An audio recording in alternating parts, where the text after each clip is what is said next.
We start a brand new week here on Three Man Front. Pat Smith, Landrum Roberts, Conrad Van Order, Molly Robinson with you. Man, what a great weekend of college basketball. Iron Bowl of basketball did not disappoint if you're an Auburn fan. If you're an Alabama fan, a lot of questions now moving forward. We'll get into that. We'll take your reaction. 1-800-239-WJOX, 205-834-9450 on the courtesy GMC text line.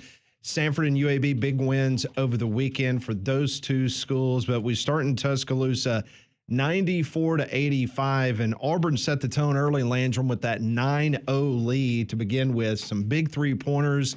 And from that point, Alabama had to scratch and claw to try to get back in the game. And every time that happened, Auburn would just swat them away. If you want to just pare that game down to starts and finishes, the way that Auburn started that game, the way that they closed the first half, the way that they started the second half, and the way that they closed out the game, that I hate to dumb it down, but that was pretty significant. Getting off to the hot start, and you wondered, would Auburn be able to find it from the outside and going on the road? And I think Bruce Pearl alluded to it. How many times you go on the road, it's tough enough to win, but get off to a bad start and you're able to overcome against elite competition like they had against Alabama. But no, you're right. Auburn came in, and they obviously felt like they had something to prove after playing another elite team at home and losing to Florida. And for 40 minutes, you got a pretty solid, pretty good Auburn basketball team. Auburn jumped out to that 9-0 lead. They led by 9 at the half. You had 6 3-pointers in the first half you had Broome and Johnson each had 12 points apiece. Sears only had 5 points in the first half. Tide only made 2 3-pointers in the first half. So that kind of set the tone of what was going to happen. But Alabama found its way, clawed its way back, and at the 7:49 mark in the second half, they tie the game. But from that point forward, the Tide went 2 of 13 shooting. So they had their opportunity to go ahead and try to potentially get the lead, and it just would not happen. And Auburn shoots 59% in the second half. They just, every time Alabama seemed like that they got a run going, Auburn, what they have done historically all season long, no matter who they've played, for the exception of Duke and Florida, Conrad, they've been able to kind of swat the opposition away, and that's exactly what they did. Yeah, no, you said it perfectly, because there were multiple times, Alabama had a run in the first half after Auburn gets out to the lead. They bring it back to a one-possession game, and there were multiple times throughout the game where Alabama would get hot, go on a run, and make it close, and then every opportunity at that point, it's like they ran out of steam. Right when they made it a one-possession game, or they tied it like you brought up late in the second half. And then credit to Auburn, right? They didn't back down. They just went back down the court, put some points on the board, and started to separate themselves again. And so it just kind of felt back and forth a lot of the way. But you have to give credit to Auburn, man. I mean, they had opportunities where, like you said, when you tied the game up in the second half for Alabama, Janai Broome had tweaked his ankle, it looked like. It didn't look like he was 100%, but he wasn't going to come out of the game. It felt like this was the opportunity. Mark Sears hits that.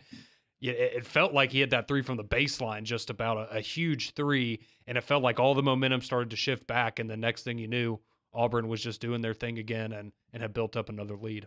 The key for Auburn coming into this game against Alabama in the three was going to be Auburn's ability to defend the three, which they've done for the most part pretty well this season. And for Alabama, if they were going to have to launch one from the outside, it was going to be heavily contested, or they were going to have to be shooting it, to your point, Conrad, from the logo or from the other baseline. Auburn had success doing that. Think about the guys that were so instrumental for Auburn, and you look at the scoring distribution, whether it was 19 from Broome or 16 from Denver Jones, Miles Kelly, Pettiford, Baker Mazzara, Chaney Johnson. All of those guys, you can say they had big shots at pivotal times in that game. That 1-3 that Pettiford hit I think that's when Alabama tied it, and then he came right back down the court and hit that three. And in transition, in that moment, as a freshman saying, I'm taking the ball, I'm going to make this shot, that was so impressive. And to your point, I mean, Auburn has 6 guys go 13 or more points. Alabama had 1, and it was Mark Sears. Yeah, and speaking of Mark Sears, I mean, that's the key. I mean, let's just be honest to this basketball team. I mean, if he can't get going downhill, and Auburn did a very good job of stopping him from doing that, and he just did not shoot the ball well at all. He was 4 of 17 shooting, not good at all, including he was 2 of 11 behind the three-point arc. His first half was terrible. Yeah, he could not get anything going. Alabama out-rebounded Auburn 49-40. That's a stat that if you'd have told Nate Oates before the game that, hey, you're going to out-rebound Auburn based on what Auburn has down low, you would have taken that. Doubled them up on the offensive rebounds. Didn't turn it over 20 times? No. The problem was that what you call bunnies, or the statistical category, is layups. Alabama was terrible. They were 14 of 30 on short-range shots. Grant Nelson was 5 of 10. And that one shot that Stevenson missed late in the game, I mean, dunk the basketball. Like, what are we doing? So here's the difference. So Alabama was 14 of 30, what they classify as layups. Auburn was 7 of 14. They took advantage. Now, granted, Broome missed a lot of balls that typically would go in for Janai Broome.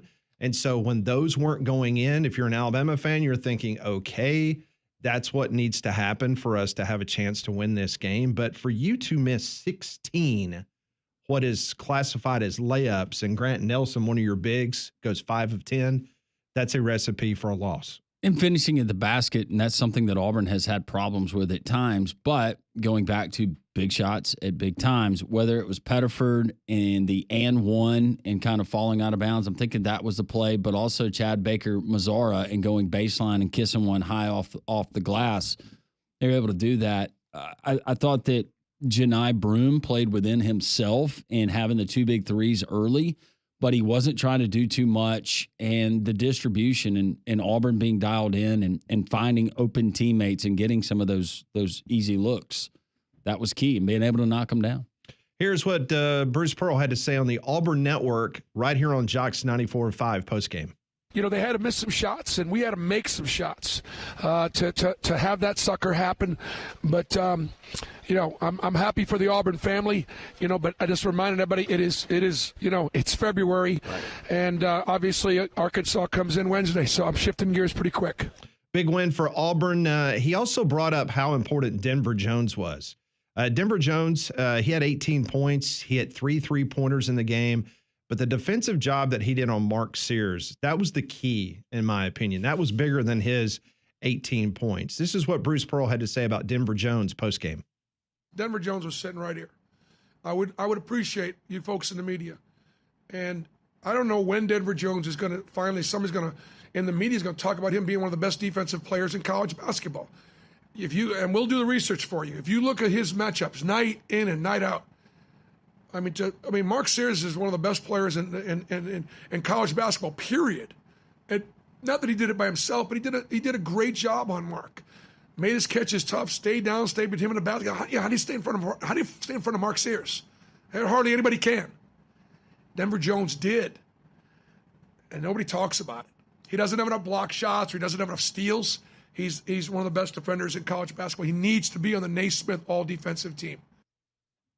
No doubt. I mean, Denver Jones did an incredible job, and he's done that all year long. Landrum, he's been given the opportunities when they've gone up against these high-profile teams that he's got that assignment, and he has done a really good job for them. What makes you appreciate Alabama's prowess and how much they can score is the fact that some of the numbers that they had from outside the arc and not being a heavily weighted 3-point game from them, but the fact that they still scored 85 points. Just it's a testament to how good they are on the offensive end of things, but not being able to have enough defensive stops, and that is something that Auburn was able to do. And if you can take away Mark Sears, and I realize he still had 18 points, but if you can take away some of those guys that have been hitting big shots at big times for Alabama this season, then you've got a fighting chance. Well, and this is now 2 years in a row, because if you remember last year with Denver Jones, it felt like the last maybe 3-4 weeks of the season and then into the postseason, he really stepped his game up a level, and you started to view him as, oh, this is a guy that's a weapon for Auburn. And it seems like he's picked right back up where he was last year, where not to say that he's been bad up to this point in the season, but you've seen him start to have some of those moments. And now, just like last year, he's playing his best basketball at the most important time. So that's going to be big for Auburn down the stretch. Here's Nate Oates after the game, in which his Alabama Crimson Tide had an opportunity with 7:49 to go. Unable to get it done, takes the loss at home. You know, obviously, it's a disappointing loss. You got to give Auburn a lot of credit. You know, the number 1 team in the country for a reason. They did a great job, I thought, on their defensive end, trying to take away our threes. You know, we didn't shoot it very well, but they contested them. You know, they did a good job contesting our shots at the rim too. We had for 7 block shots, our stats. So we didn't make great rim reads, but they got us off the 3-point line, pushed us in. They made big plays at the rim. We shot under 50% at the rim. Can't do that. We didn't convert at the free throw line, as well as their guards did. Look at their guards. They were 19 and 21 at the line. We only had 2 guys that were forwards, go 100% at the line. So between our free throws, not finishing at the rim, and, not getting as many threes off of them, and then not making anywhere close to the level that they made them at, that ends up being the difference, because I thought we played pretty hard. We didn't turn the ball over a whole lot. Our turnovers were down. It was 7. We out-rebounded them by 9. We had 14 boards. They're 7. But, it's other stuff that we stressed, the turnovers, the rebound, but we also wanted to get their shooters off the line. And you go down the list, and too many guys got threes off that weren't supposed to be getting the easy ones off, and they go 12 or 30 from 3. So they outscore us by 21 points from 3, and that's just too many with the plan that we were trying to execute on our defensive ends. Landrum, did you think, in my opinion, it did not seem like either team came out tight? It just seemed like both teams, based on their strength of schedule that they've played so far, that it was just a case where Auburn came out, executed. They had a great game plan. Defensively, they were sharp, and Alabama didn't have a lot of turnovers, as you pointed out. They did not hit free throws. They did not make those short shots, but that has to do with the fact that Auburn was able to stop them and put them in a difficult situation. But I did not sense that the stage was too big for either one of these teams. No, and give credit to both of those coaching staffs, but also think about these two teams and the schedule that they've played. And Alabama has been in some tough SEC road environments. You're not going to get much tougher than Rupp, and you're not going to get much tougher than College Station. But going back at home and having that support from that just electric crowd, and how many people did we hear from that had been to games in Coleman Coliseum for decades and said that was the best environment that they had seen. Meanwhile, on the flip side, for Auburn, you've won some road games. You had a hostile crowd that you played there in Oxford, Mississippi in the win over Ole Miss, but Cameron Indoor Stadium earlier in the season, some of the videos that came out on social media, it was Auburn before they took the court for warm-ups, and just how relaxed they were in the hallway, in the tunnel before they took the floor. That's, I'm sure, what Bruce Pearl told them is, guys, go out, relax, have fun, play within yourselves, and you take advantage of the opportunity. But no, you're right. For a game that was so hyped up, 1 versus 2, the historical significance not only in this state but across college basketball, those two teams, I felt like, now Alabama fans and Nate Oates would argue that you didn't get Alabama's best, but I think it's important to say that Auburn had something to do with that. There's no doubt about that. So, according to Joe Lunardi, with its win, Auburn has now expanded its cushion as the number 1 overall seed. Alabama also stays at number 2 overall, but there's very little daylight, according to Lunardi, between number 2 Alabama and number 3 Duke. The real story for the Crimson Tide is the lost opportunity to supplant the Tigers at the top spot. That obviously fell by the wayside. So the AP coaches poll will come out at noon. As we say each and every Monday, it means absolutely nothing. But I've already seen some folks say that Alabama could fall to as low as 4 or 6. That's ridiculous if they do. Blasphemy. Well, it is. It's you just lost to the number 1 team in the country. At home. It's embarrassing. Florida supposedly is going to be the new number 2, and Duke will be 3. I mean, I think that's fine. Either way. I mean, again, I still think doesn't matter. It doesn't. Auburn, Duke, and Alabama are still the top 3 teams in the country, regardless of what happened on Saturday. They're all 1 seed still. If Auburn, they hold serve and chalk holds at home. So you have Arkansas coming in, you got Georgia, then you have Ole Miss. Then you have the road games at Rupp and Texas A&M. Let's just say you split those, and even, do you see a scenario where Auburn falls off the top seed line? No, and the reason why is because you've got 14 quad 1 wins. And based on what Bubba Cunningham said Saturday morning, Auburn was a unanimous number 1 overall seed. Unanimous. And I don't care if they get dinged up a couple more times based on what the committee, and that's why it's so different when you listen to anybody that's running the college basketball committee. They know what they're talking about, unlike what we get on Tuesday nights during the college football season. That's a complete embarrassment. But Bubba Cunningham made complete sense. And the questions that was asked by the people at CBS to Bubba Cunningham made complete sense. They explained it. We also now have a new category, wins above bubble. WAB is going to be a major conversation moving forward. Conrad, Alabama's number 2 in America in the That's WAB. right. There you go. So that's huge. We don't need net rankings anymore. So Just to give me answer my your wow. question, I think Auburn's in great shape. I mean, I think Auburn could lose 3 games the rest of the way and still be the number the 1 resume overall is seed. still is just incredible. I Yes. mean, there's nobody that's even coming close. I mean, when you take a look at the net rankings, the quad 1 wins, the closest after Auburn is like Kentucky, Alabama, and Tennessee all have 8 apiece. So I mean, there's no way that somebody's going to be able to overtake Auburn based on resume. No, and they may fall, and even let's say they lost a couple of games down the stretch, they might fall in the AP poll, but come Selection Sunday, it's not going to matter. They're still going to be the number 1 overall seed. Well, Molly, our poll question today has to do with how many potential losses Auburn is going to have for the rest of the regular season. Yeah, so Pat said it. After beating Alabama on the road, will Auburn lose another game in the regular season? Yes or no? Simple question. And right now, yes is actually winning with 67.5%. No with 32.5%. Well, one thing's for sure. I mean, they are the number 1 team in America, and nobody in the SEC, for the exception of what Florida did a week ago, has come close. So, and based on their schedule, you would think that this bodes very well for Auburn down the stretch with who they have at home, what they have left. And we'll talk to Mike Gittens coming up at 11 o'clock. We'll get his take on this impressive Auburn victory over the weekend. Charlie Potter will join us at 12 noon from Bama Online.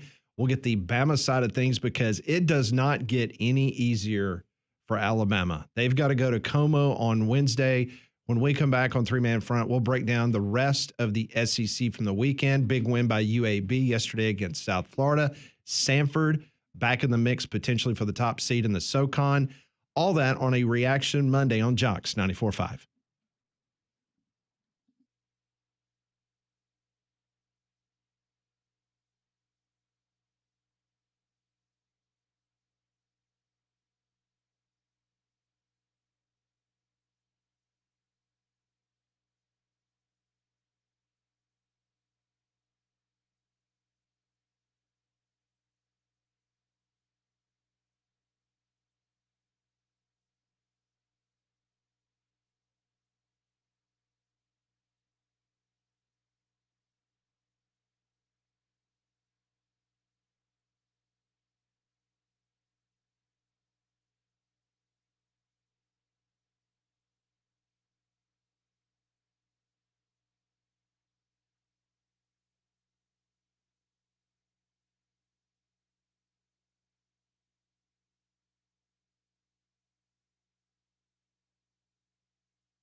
It is 10:21 on this Reaction Monday. Love to hear from you. We're wide open on this first hour of the program. I know it's President's Day. Some of you may have the day off. I know government employees, bank officials are off today. We welcome your calls at 1-800-239-WJOX, the courtesy GMC text line 205-834-9450. Well, there's still some cold weather hanging around, so schedule your checkup now with a Train comfort specialist. Train has been recognized for 10 consecutive years as America's most trusted HVAC brand and our exclusive home comfort partners here at Jock. So go visit train.com to find a comfort specialist near you. So we were talking about Alabama. They have got a tough road ahead of them. Every single remaining opponent was ranked last week in the top 25. Their next opponent is the University of Missouri, who took it to Georgia 87-74. So the Mizzou revenge tour continues. Think about a team that won 0 games last year in the Southeastern Conference. The Tigers outscored Georgia by 16 in the second half. Mizzou's now 5-6 in quad one games. 5 SEC wins have come by 13 or more points. That, to me, Landrum's the most impressive. 5 wins in this conference by 13 or more points. They can shoot the ball. And now you're going to go up against an Alabama team that's licking its wounds coming off the biggest game in school history. This has recipe for an absolute ambush in Columbia against these Missouri Tigers. Yeah, and Nate Oates knows it. That is a tough place to play, especially against this Missouri team. And if you're Missouri right now, you're looking at it, and if you can add another loss to Alabama in the win column, you look at the standings and how it sets up for the SEC tournament. No, it's been super impressive with what Dennis Gates has been able to do and all the bad things that come with NIL and the transfer portal. The good news is if you have a dreadfully, woefully bad team one year, you can totally flip the script and change your outlook the next season, and he's certainly done that. Alabama's schedule, it's got to be the toughest down the stretch of anybody in the country. There's no doubt, and they will be tested. So Nate Oates talked after the game on Saturday about leadership and guys needing to step up and flush that loss to Auburn and move forward. Meanwhile, Auburn's got Arkansas coming in. Arkansas played a really good game against Texas A&M, and A&M wins it 69-61. Meanwhile, John Calipari, after the game, he was very blunt with the media. He basically said, look, if we'd have won today, we're in the tournament, because almost everyone still has Arkansas as one of the last teams in the NCAA basketball tournament. But now that's the 4th straight year that Texas A&M has won 20-plus games under Buzz Williams. Very impressive. So now Arkansas has to get back on the road to come to Auburn, and I just got a feeling that Bruce Pearl is not going to allow this team to look past a kind of a spunky Arkansas team that could present some problems. No, and you probably worry about it more if Arkansas had not had the win like they had at Rupp Arena and the way that they've been playing of late. They've been playing better basketball. Think that he will have them ready to play. But you mentioned a couple of the other teams, and I think Georgia, for the most part, we can say, all right, that was fun. You gave Georgia fans a little bit of excitement. That is not a tournament-worthy team. Yeah, they're 3-7 now in their last 10. Yeah.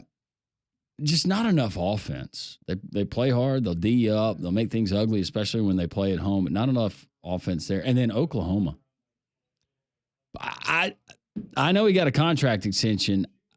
I could see Oklahoma making a change at the end of the year. I think Porter Moser's days are numbered. I know a lot of people probably did not watch the end of that game. Oh, my goodness. LSU was down by 5 points with 24 seconds left.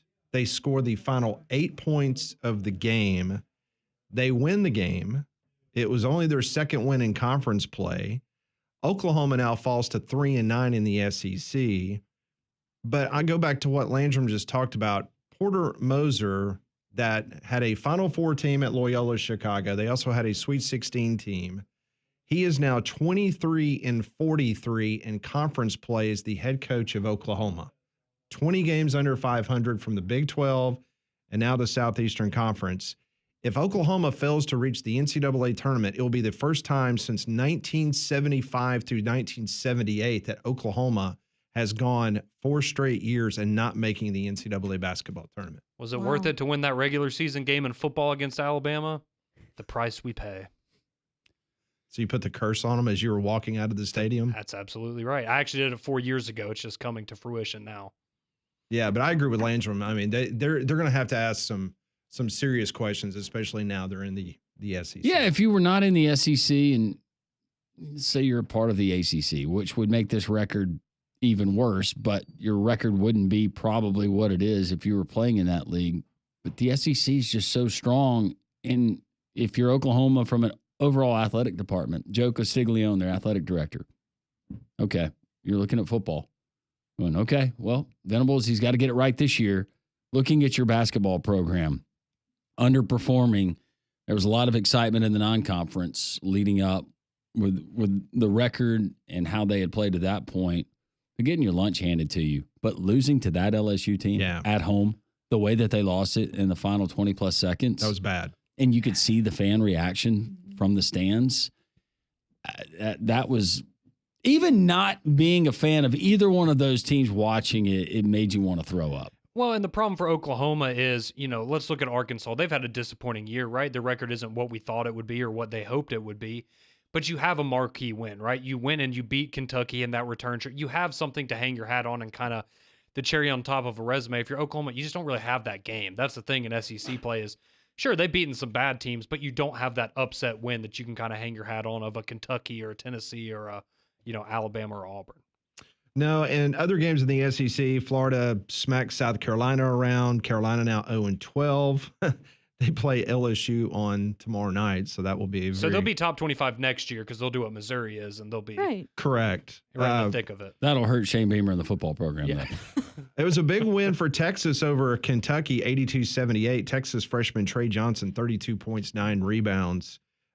He's only one of 2 Texas freshmen since 2006 with a 10, 20-point games in a regular season. The only other person to do it, Kevin Durant. You got it. Yeah, he's going to be a lottery pick. Pretty big name there, right? Yeah. Matter of fact, Kentucky had a 5-point lead with under 4 to play. And then Texas goes on a 14-1 run. Yep. So once again, Kentucky's defense is problematic. The Horns had lost 3 in a row, so they ended that skid.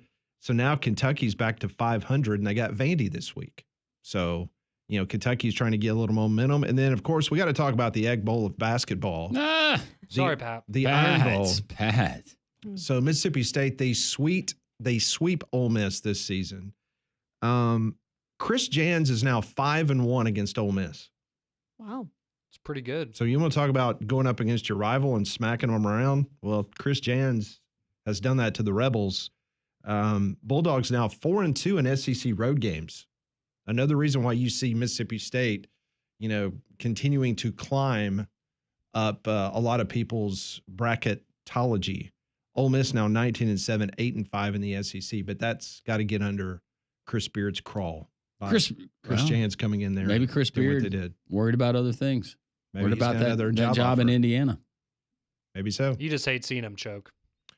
Meanwhile, at Bartow Arena yesterday, it was the Gene Bartow Classic, and UAB wins the 16th edition of the game. Got a little hairy towards the back end of the game, but UAB gets the big win, 85-78. You can't say enough about Yaxel Lindeborg. I mean, just incredible. 21 points, 19 rebounds. I was hoping that he'd get at least one more rebound. Yeah. Where he would have a 20-20, which is just unheard of. It's his 7th straight double-double. He passes Carlos Williams. Carlos Williams was an incredible player at UAB for the most double-doubles in UAB history with 36. Javory McGee, big game, career-high 20 points. So UAB, they've beaten South Florida twice this year, 80 minutes of basketball. UAB has led 74 of the 80 minutes that they have played. So South Florida's a sneaky team. Just watching them, they're not a team. They got big, the Reynolds kid down low who had an outstanding performance, their big man. But some of their guards just kind of unassuming, especially Reed, their smaller guard, but they were able to hit some shots, and you give them credit. And especially, and I had forgotten, not about the tragic passing of the head coach and Coach Abdur Rahim that passed away because of the complications with surgery, but I just forgotten that he was at USF at that time. So having an interim coaching staff and everything that squad has been up against since the beginning of the season, you give them credit. They don't ever stop fighting. They keep playing hard. Yaxel Lindeborg was incredible. Jabari McGee was incredible. And getting downhill and being able to finish at the rim. This UAB team, you see the pieces, and then Butta Johnson hitting 2 big threes in the second half, Pat. If UAB can find a way, especially this time of the season, to put it all together against quality opponents, then we could see one of those magical tournament runs. So UAB now has won 117 games over the last 5 seasons. That is the most wins in a 5-year run in the history of the basketball program. And that goes back to Gene Bartow between 81 and 86. He had 116. So UAB 117 wins over the course of the last 5 years. Memphis loses yesterday at Wichita, which that was a huge upset. Wichita well below 500 in conference play, but you went on the road and you lost. So there's hope with Memphis having to come here and play at Bartow. Hopefully the place will be packed and make a lot of noise. And you would expect yesterday, but it was a really good crowd. We went to the game and 5,300 is what they announced. 5,300, the acoustics in there. It did get loud. A nice tribute to Coach Gene Bartow, Murray Bartow, and the family. They were honored there and well deserved. But I thought about you, Pat, because back in your days, and I was having to explain this to my wife, not only do they have Blaze, the Dragon mascot, but Beauregard made the appearance. That was not the original. That was not the original costume. No, it was because not. I actually know the person that. The original costume didn't the original costume look more like the chicken? The San Diego chicken. Yeah. Correct. Yes. But they had to change it because there were some legal things, not with UAB, but the chicken and. Well, actually, no, they didn't change it. It was not nothing legal. It was the fact that UAB then decided that they were going to go to that goofy Viking-looking dude that lasted about 1 season. Oh, that's right. And then they went to Blaze the Dragon. No, the chicken, that was it. I'm thinking about the Philly Fanatic. Which one was involved in the lawsuit with the guy who came up with the character and then said, you cannot use this particular, we want rights. We want trademark rights, copyright rights. The San Diego chicken, he was the one that used to, obviously, he was the San Diego Padres. A local radio station had sponsored him, and he came up with the character, and then he sued the radio station because then he started going out doing his own thing. Oh, okay. With that. But no, Beauregard T. Rooster was a beloved mascot for many, many years. And then they decided to go with the goofy Viking looking dude. They paid a lot of money. They got Disney to do that character. They paid them a lot of money to do that. What year was this? 90, early 90s. Oh my goodness. I'm looking at it now. I forgot about this guy. Mm-hmm. That's him. 93. Yeah. Yep. And I know the person that has that outfit. I prefer the rooster. And then they went to Blaze the Dragon. Yeah, that's an interesting. Let's just say the people on campus was not happy. Yeah, it's an interesting decision. They decided to. I would beg for some interesting role play. To get rid of that one pretty quick. Blaze the Viking. Very in-demand costume from what I hear. You'd be the only one dressed like that if you went to a Halloween party. More 3-man front on Jocks 94.5. We got full phone bank. We'll get to that and your text as well. This is 3-man front, Jocks 94.5.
We had some bad storms this weekend.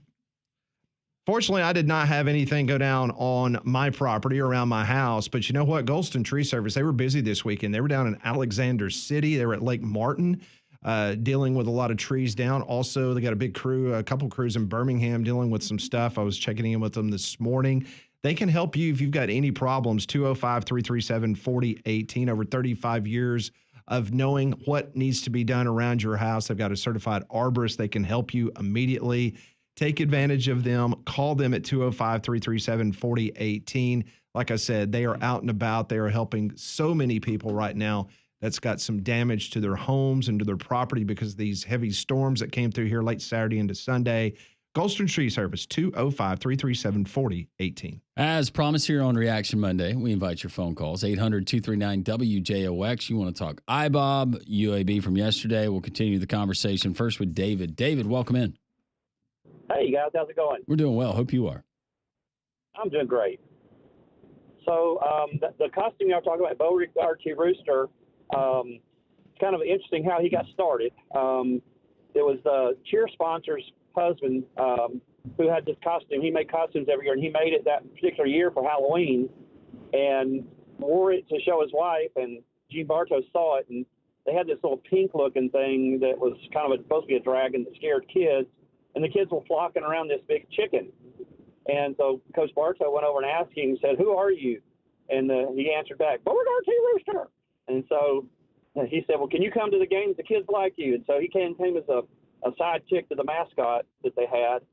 And so that went on, like you say, for years until the San Diego Chicken guy filed a lawsuit saying he was stealing his act because they were using the eye charts and glasses on the referee and different things like that. So they UAB dropped the chicken and went to that.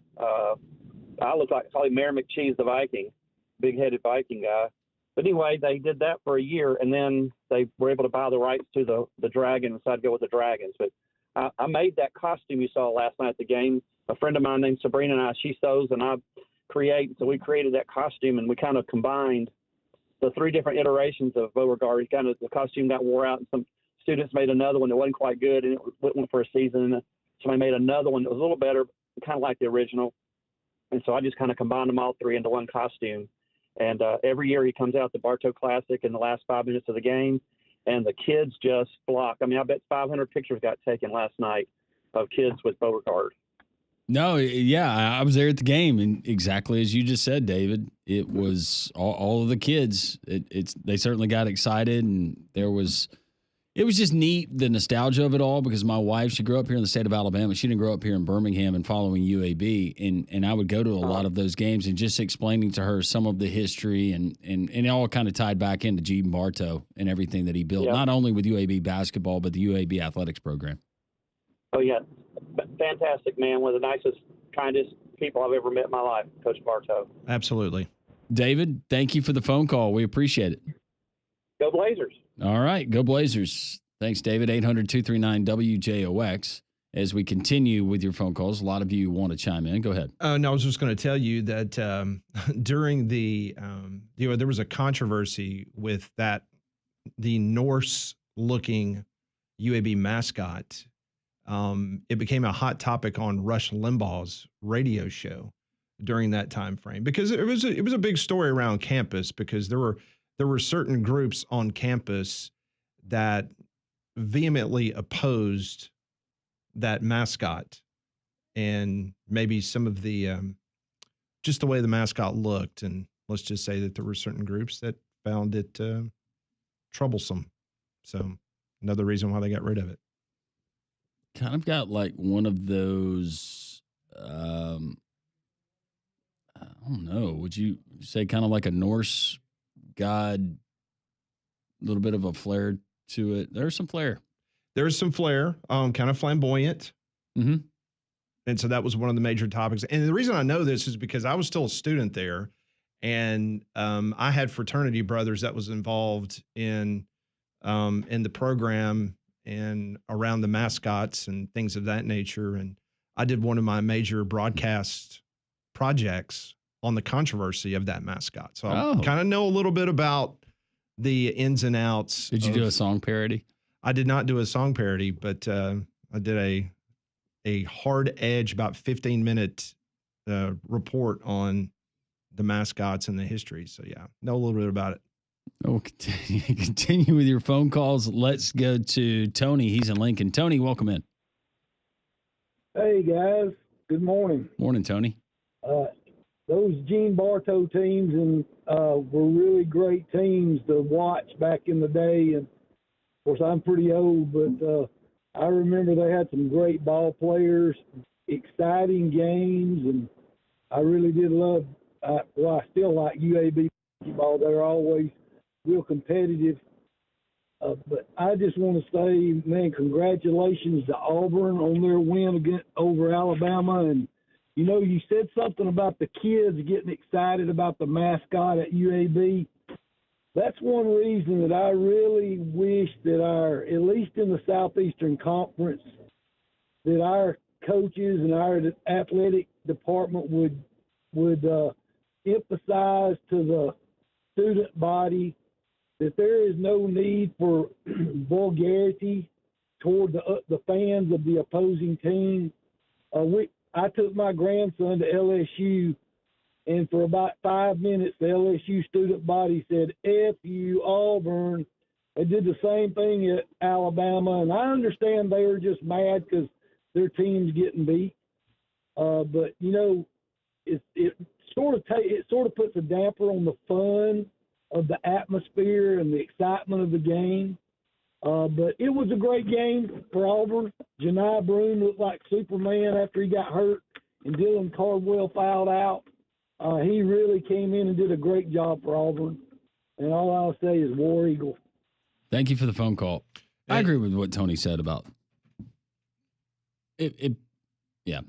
Go ahead, Pat. I was just going to say, if you're watching the Iowa game yesterday against Maryland, that was a drop in the bucket, which you heard on national television, what was being chanted by the students. I think that it's. Did you hear it? Oh, yeah.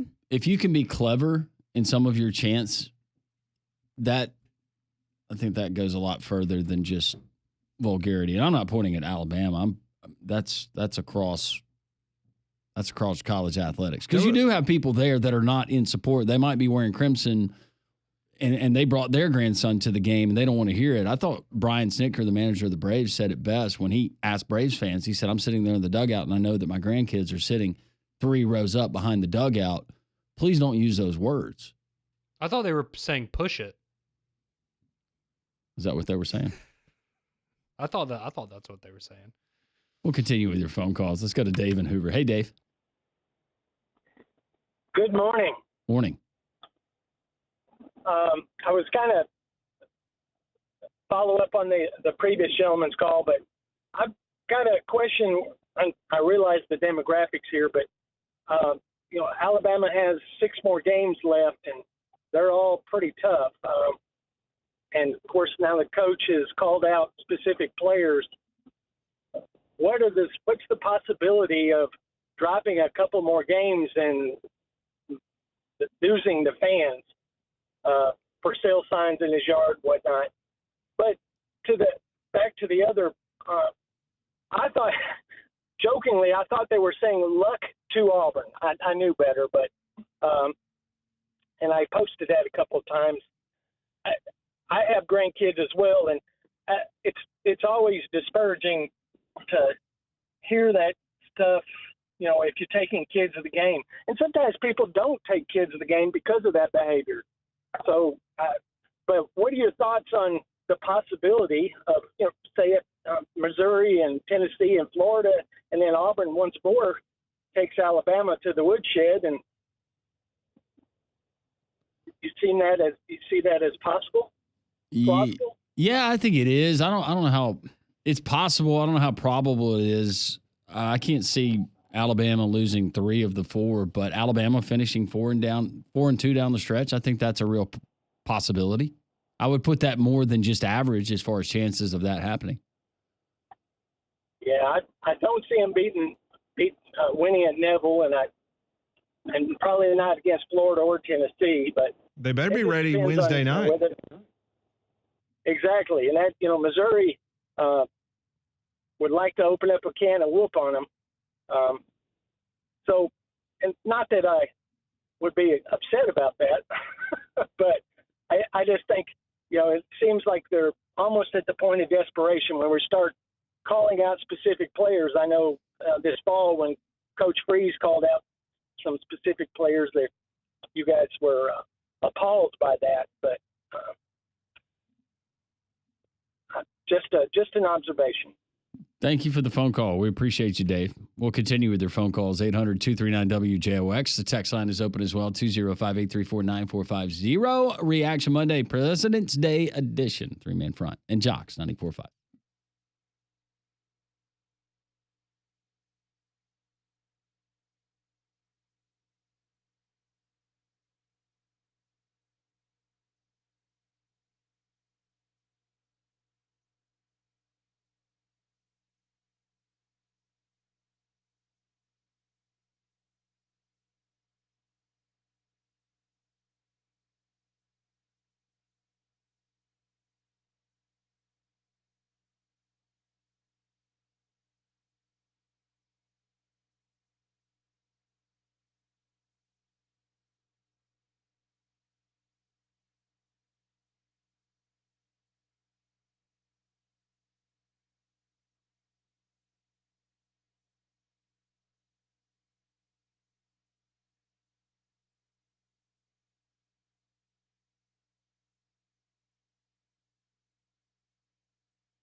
Ten 52 Jocks 94.5. Back to the phones we go. 1-800-239-WJOX. Let's go to Don Don. Hey, Don Don, what's up?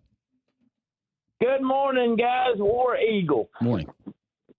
Hey, I got an announcement to my Auburn family, Landrum. Any Auburn fan that would come to Social Taco tomorrow and come up and tell me War Eagle, I'm going to buy the first 3 Auburn fans a beer. Okay. Just 3? What if they don't drink beer? Well, no, okay, maybe a margarita. But Conrad, buddy, I already told you if you and Damien come, I'm buying y'all a beer too. I know. I'm going to have to sweet talk Pat and Landrum, see if they'll let me out of my cage. I don't know if the restraining order's been lifted yet or not. We'll talk to Taylor. Yeah, Pat, you need to let my boy come up there tomorrow, Pat. Oh, okay. I didn't know I was the I'm the voting. arbiter I'm of- voting no. So we're split. We're split on our votes. We'll have to have a third vote, third deciding vote. Well, Molly, even we'll wearing let Molly vote. I'll wear an You can Auburn go. shirt up there.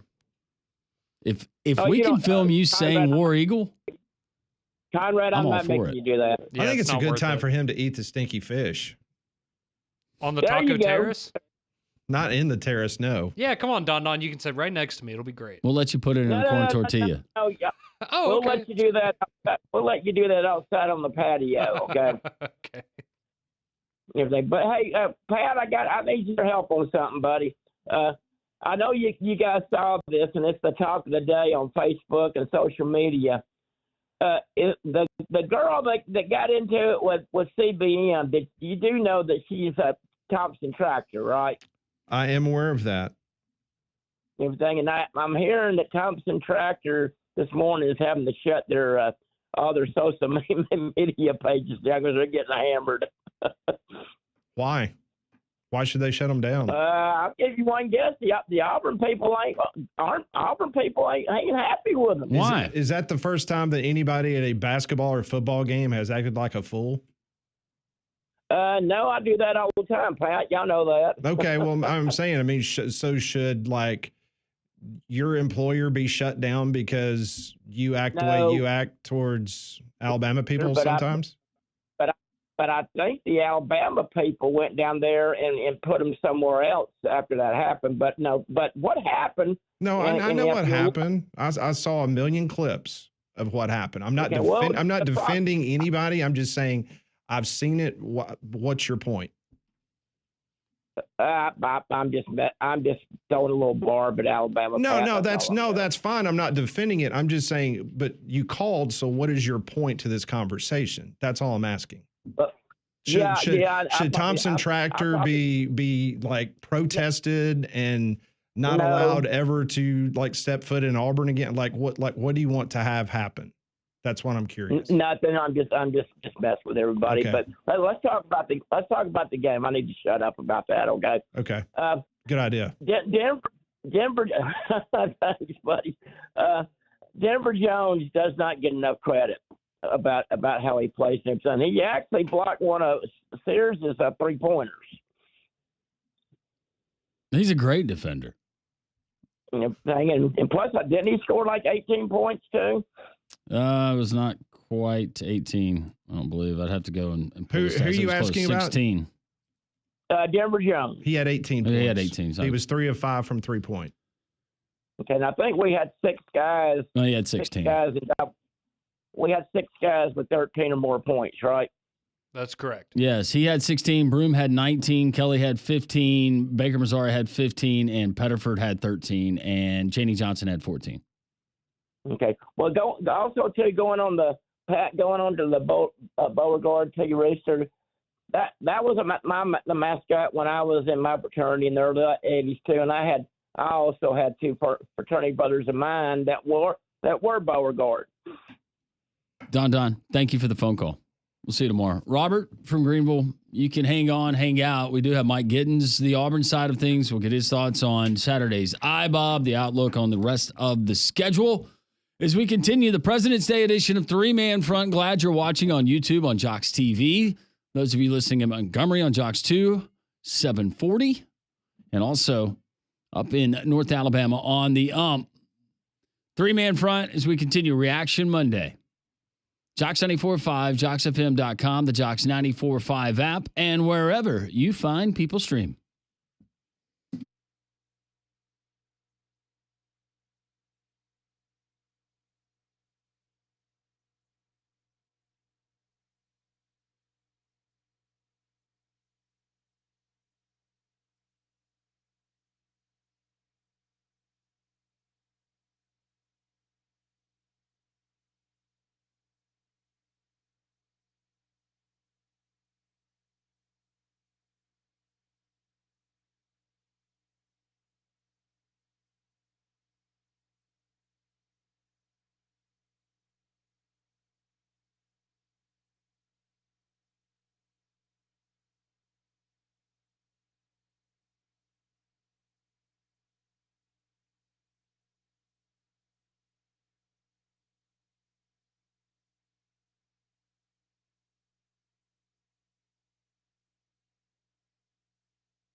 Welcome back. It's hour number 2 of this Reaction Monday. Love to hear from you. Talking a lot of basketball in hour number 1. We're going to talk to Mike Gittens from the War Report coming up in just a moment. We'll also get into some interesting things are going to happen over the next 24 to 48 hours down in New Orleans, Louisiana, as the Big Ten and the Southeastern Conference are getting together to have another conclave between conference officials. All the athletic directors are getting together, and there's a lot of information out there in regards to what is going to happen potentially moving forward, at least in 2026. So we'll talk about that, as well as continue with your phone calls about basketball. Dobbs Ford on Parkway East to talk to Joey Goshen last week, and they appreciate all of our great Jocks listeners taking me up on the offer and go and enjoy the best customer service experience you're ever going to find when you're searching for an automobile. It's right there, Parkway East, DobbsFordBirmingham.com. Look at Alabama's largest showroom selection. You're going to get top dollar for your trade, and they'll beat any competitor's price. F-150s, Mustangs, Broncos, Bronco Sports, Escapes, Expeditions. You've got it all there at Dobbs Ford. Check out their pre-owned selection as well. They will work with you, but just go and enjoy just being around some genuinely just good people who have your best interests at heart. DobbsFordBirmingham.com. Make sure you tell them Landrum from Three Man Front sent you. And so on Saturday morning, the NCAA Selection Committee, they said that Auburn was the unanimous number 1 overall seed in the tournament. The 4 number 1 seeds was Auburn, Alabama, Duke, and Florida. Matter of fact, the SEC had 5 of the top 6 teams, according to the NCAA Selection Committee. And we also learned a new term called WAB, wins above bubble. We will define that later and what that means and where does Alabama and Auburn fall into that. But joining us on the Buyers Right Hotline right now from the War Report, does an outstanding job covering Auburn athletics, Mike Gittens joins us here on Three Man Front. Mike, let's start with Saturday in Tuscaloosa, Alabama. I know it was an impressive win by Auburn, but what was the most impressive thing to you about how they took out Alabama? Auburn had never trailed in that game on Alabama's home court. Every time Alabama made a run, they had an answer, guys. It was impressive that they were able to handle the pressure in that fashion. Look, this was the biggest game of the year on the biggest stage of the year. First time in SEC history that 2 SEC teams has met as 1 and 2 in the country, and Auburn was up to the task. They answered questions about Chad Baker-Mazara being able to score. Bruce Pearl revealed that he had been dealing with some injuries. Denver Jones answered the bell, big shot with big shots. Miles Kelly was Miles Kelly, and Janai Broome, the walking double-double. These guys just showed up. And quite frankly, they got through what I thought was some questionable officiating. The free throw disparity at the end of the game looked a lot closer because of the intentional fouls that Alabama was committing at the end. But what these guys did was remarkable. I think it solidifies them as the number 1 team in the country without a doubt, because going into this, remember, the coaches voted Alabama number 1. There was still some question about who the true number 1 team is. I think there's no question after Saturday. A guy that we need to bring up, though, is the freshman Todd Pettiford, and he just lives for the moment. And I had somebody that was texting me during the game, and he seems like he is a guy that will rip your heart out and just will feed it back to you. Todd Pettiford, some of those shots he was able to hit, especially when Alabama tied the game and coming down, just no fear whatsoever in transition, spotting up. Describe what that means for Bruce Pearl, this team having a weapon like that off the bench that you can bring in and not miss a beat. I think he was what they thought Aiden Holloway was going to be last year. I'm going to make up some beef here, guys. Look, Aiden had a bad game. He had a bad game. Conversely, Tahad had a great game. And there was a sequence where Auburn was trading threes with Alabama. It was during the sequence where Alabama tied the game at 65-65. Auburn took the lead, and then they tied it again at 68-68. And that was led by Tahad Pettiford just walking into a three with absolutely no fear in his eyes, ice in his veins, and just draining it, and then telling the Alabama crowd to call God. It was an incredible moment. He's different. From the moment he took the floor as an Auburn Tiger, he just looked comfortable. He looked like he belonged out there. And, what an incredible asset to have on your team if you're Bruce Pearl. So many times in the past, their most talented player and their best player, like when Jabari Smith was here, was a freshman, a true freshman. And while Jabari was great, it was a tall task for him to carry this team at times offensively. And Tahad doesn't have to do that. He doesn't have that pressure on him. So he gets to just go out there and be himself. And he can trust that his teammates are going to be able to hit big shots. So he gives the ball up when he has to. He's unselfish with the basketball. He's making great passes. He's seeing the floor. And of course, as you mentioned, he's hitting big shots when Auburn needs it. Just a phenomenal player. I think now, thanks to NIL, we might get a chance to see 2 years of Tahad Pettiford at the college level. All right, so Mark Sears goes 4 of 17 shooting, including 2 of 11 from 3. He did have 18 points, but he was bottled up for most of the game. You could tell he was getting frustrated. And the reason he was being frustrated was because of what Denver Jones was doing on him defensively. Talk about Denver and what he has been able to do, not only defensively, but also hitting those big three-pointers against Alabama. Well, they call what Denver Jones is doing. They called it the torture chamber. Man, he had Alabama's guards in the torture chamber all night. Denver Jones is he's such an elite asset for this team. And look, coming off one of the worst games of his life a few games ago, he's played outstanding since. And don't forget, before that game, he didn't miss a shot. Just efficient play from a kid who, quite frankly, he has all the talent in this world. And I wish we could put to bed the narrative that this team is not the most talented, but they're really good and they're senior. No, they're all of the above, guys.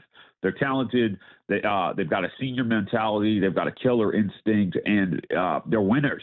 And Denver Jones is a big part of that. He might be, one of the most important pieces on this team this year, but we've lamented guard play, both defensively and offensively the last few years. And certainly it seems like Bruce Pearl has solved that, being able to get Denver Jones in his system, keep him for a few years, and develop him into what he is right now. What did you see, Mike, from this Auburn team? Because I would make the argument, and given it is a given with the home loss to Florida, and Florida played really well, but Auburn did not look like they came to play that particular Saturday. But even some of the SEC road games that they've had where they've won, what was the difference yesterday, or excuse me, Saturday? Because it did seem like Auburn played its most complete basketball game since, maybe you could argue, in the non-conference schedule, and they took on Purdue just down the road at Legacy Arena.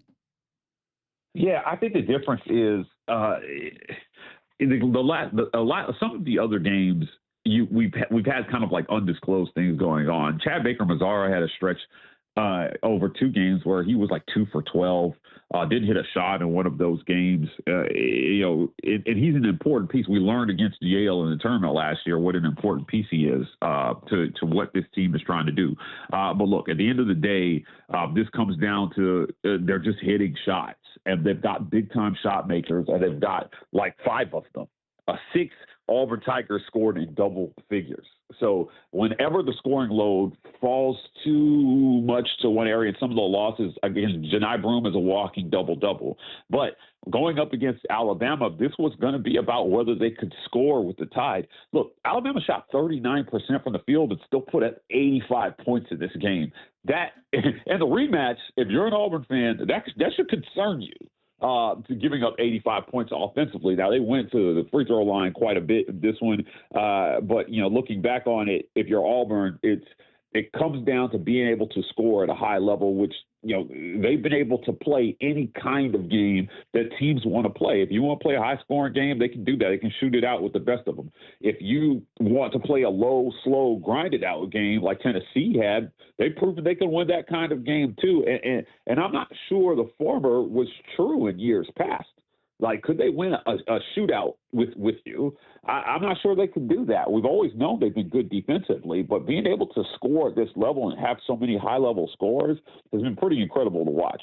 Mike Gittins joins us from the War Report here on Three Man Front, recapping the big Auburn win in Tuscaloosa on Saturday. All right, so let me ask you about Janai Broome. He said last week on the Feinbaum Show that he's good to go. He's 100% healthy. Meanwhile, it looked like he might have tweaked something towards the back end of that game against Alabama. Yeah. What are you hearing? Is it just little bumps and bruises, or is there anything more serious with Janai Broome? Talked to Janai yesterday at the women's game. Actually, he's fine. I think he's fine, and he's tough. He's one of the toughest guys I think I've known to ever grace a basketball court, especially on the plains. This team wants to make history, and if he can play, he's going to play. Now, we saw I had questions about whether he would play versus Tennessee, and he went at what I would say was 70% and was the best player in that game. Auburn loses that game without him, and he's going to play if he can play. So, he said he's fine. I believe him when he says he's fine. But Auburn has already proved they'll play him at 70%. We saw that versus Tennessee. So I think he's going to be okay here. They feel the need to rest him. Stephen Pearl said before the Tennessee matchup that they were leaving it up to Janai.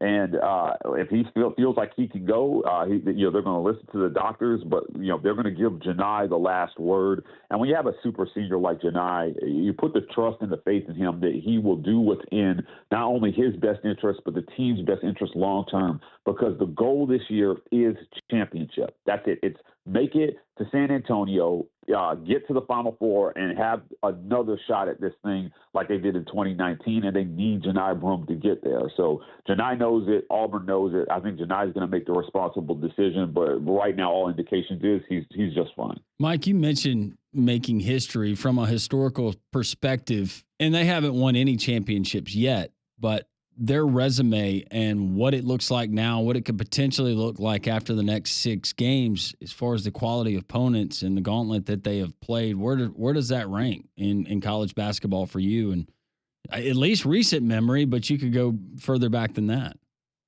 Well, depending on who you believe on this, there are some that are saying that the SEC this year is the best conference we've seen in any single year in the last 35 years. Which is high praise.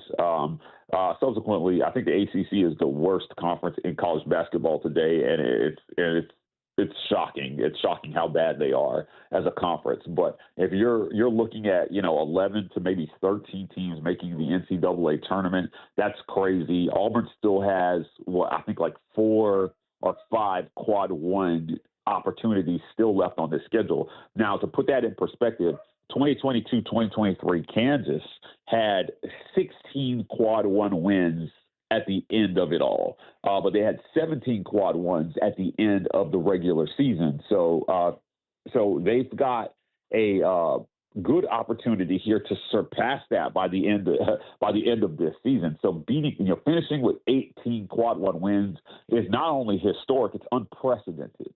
And if you're Auburn, that's what you have a chance to do. And with the strength of the conference, those, they recategorize those quad ones at the end of the year based on how teams finish. And it looks like those quad one opportunities are going to remain quad one opportunities. This is one of the all-time great seasons that we've ever seen from a basketball team in the regular season, given who they played in the non-conference and how tough the conference was. However, it means absolutely nothing if you don't make the Final Four in my book. You got to make the Final Four. I don't give a crap about the SEC tournament.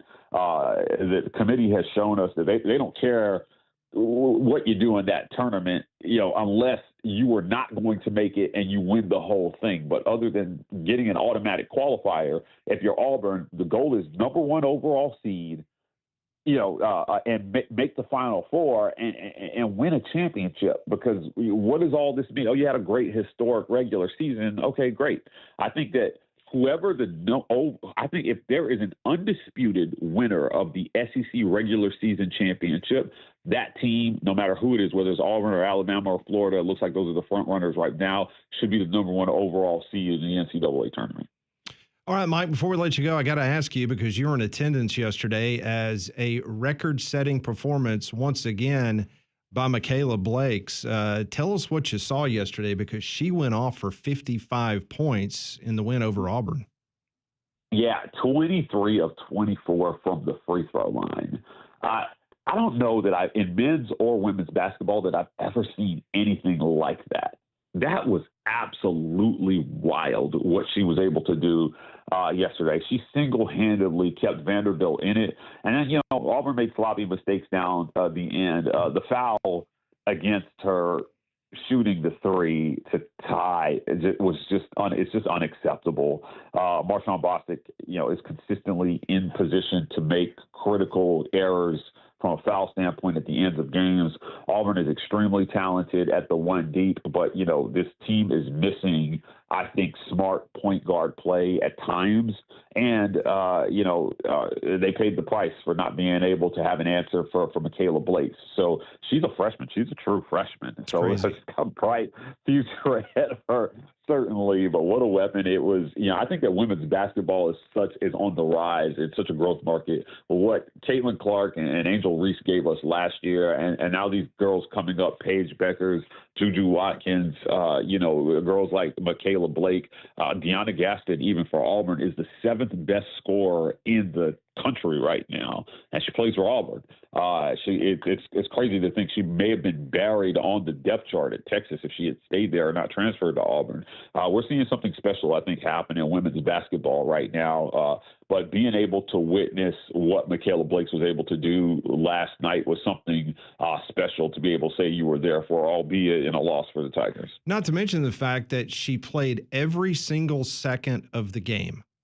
Yeah. Did not come off the floor. And the last time something like that happened in college or professional basketball was back in 2005 when LeBron James did it, when he scored 55 plus. So, man, it was just an impressive performance, to say the very least. Unfortunately, Auburn women could not get it done in overtime. Well, listen, Mike, we always appreciate your time and your insight. And by the way, I agree with you 100%. Based on this team, if you do not get to the Final Four, then this season, again, it's a wasteful opportunity on a most talented team that Auburn's ever had. But we know that once you get into March Madness, though, anything can happen. But, Mike, we appreciate your time. One more point about that? Yeah. Let me make one more point out of it before you let me go, right? So, again, historically speaking, if you're Auburn, this whole conversation about who's a blue blood and a new blood and all this stuff, right, at some point, you got to cross the line and you've got to get it done. And if you're Bruce Pearl, this is your best shot at it.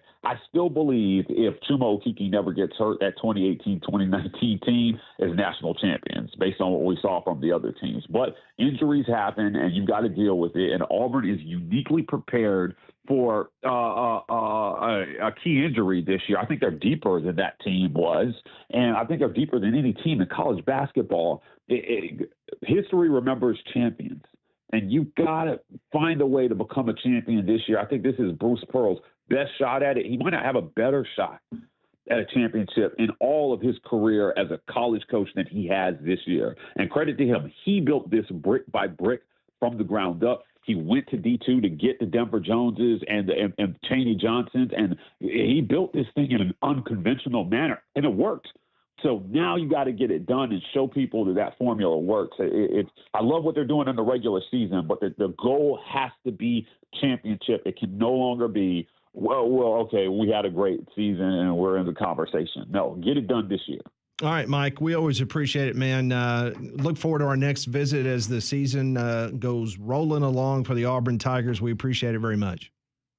Thanks, guys. Thanks. He joined us on the Buyers Right hotline for all your insurance, financial, and HR needs. It's Buyers Right Insurance, a Higginbotham partner. Well, let me tell you about my friends at Easy Hemp Company. Easy is a refreshing new beverage that's reliably microdosed with 3 milligrams of D9 THC and 3 milligrams of CBD per serving. It's also non-alcoholic and free of any added sugars, so you're not going to have to worry about any of those annoying day after hangover effects. Easy Hemp Co. is based right here in Birmingham, Alabama, and if you find yourself looking for a social buzz with no regrets, then look no further than Easy. Easy Hemp Co. is available at Piggly Wiggly's across the state of Alabama, or just visit them online at easyhempco.com. They'll have it shipped directly to your doorstep, or you can find a location near you. More three-man front on this Reaction Monday. This is Jocks 94.5.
11:23 on this Reaction Monday. We welcome your calls at 1-800-239-WJOX.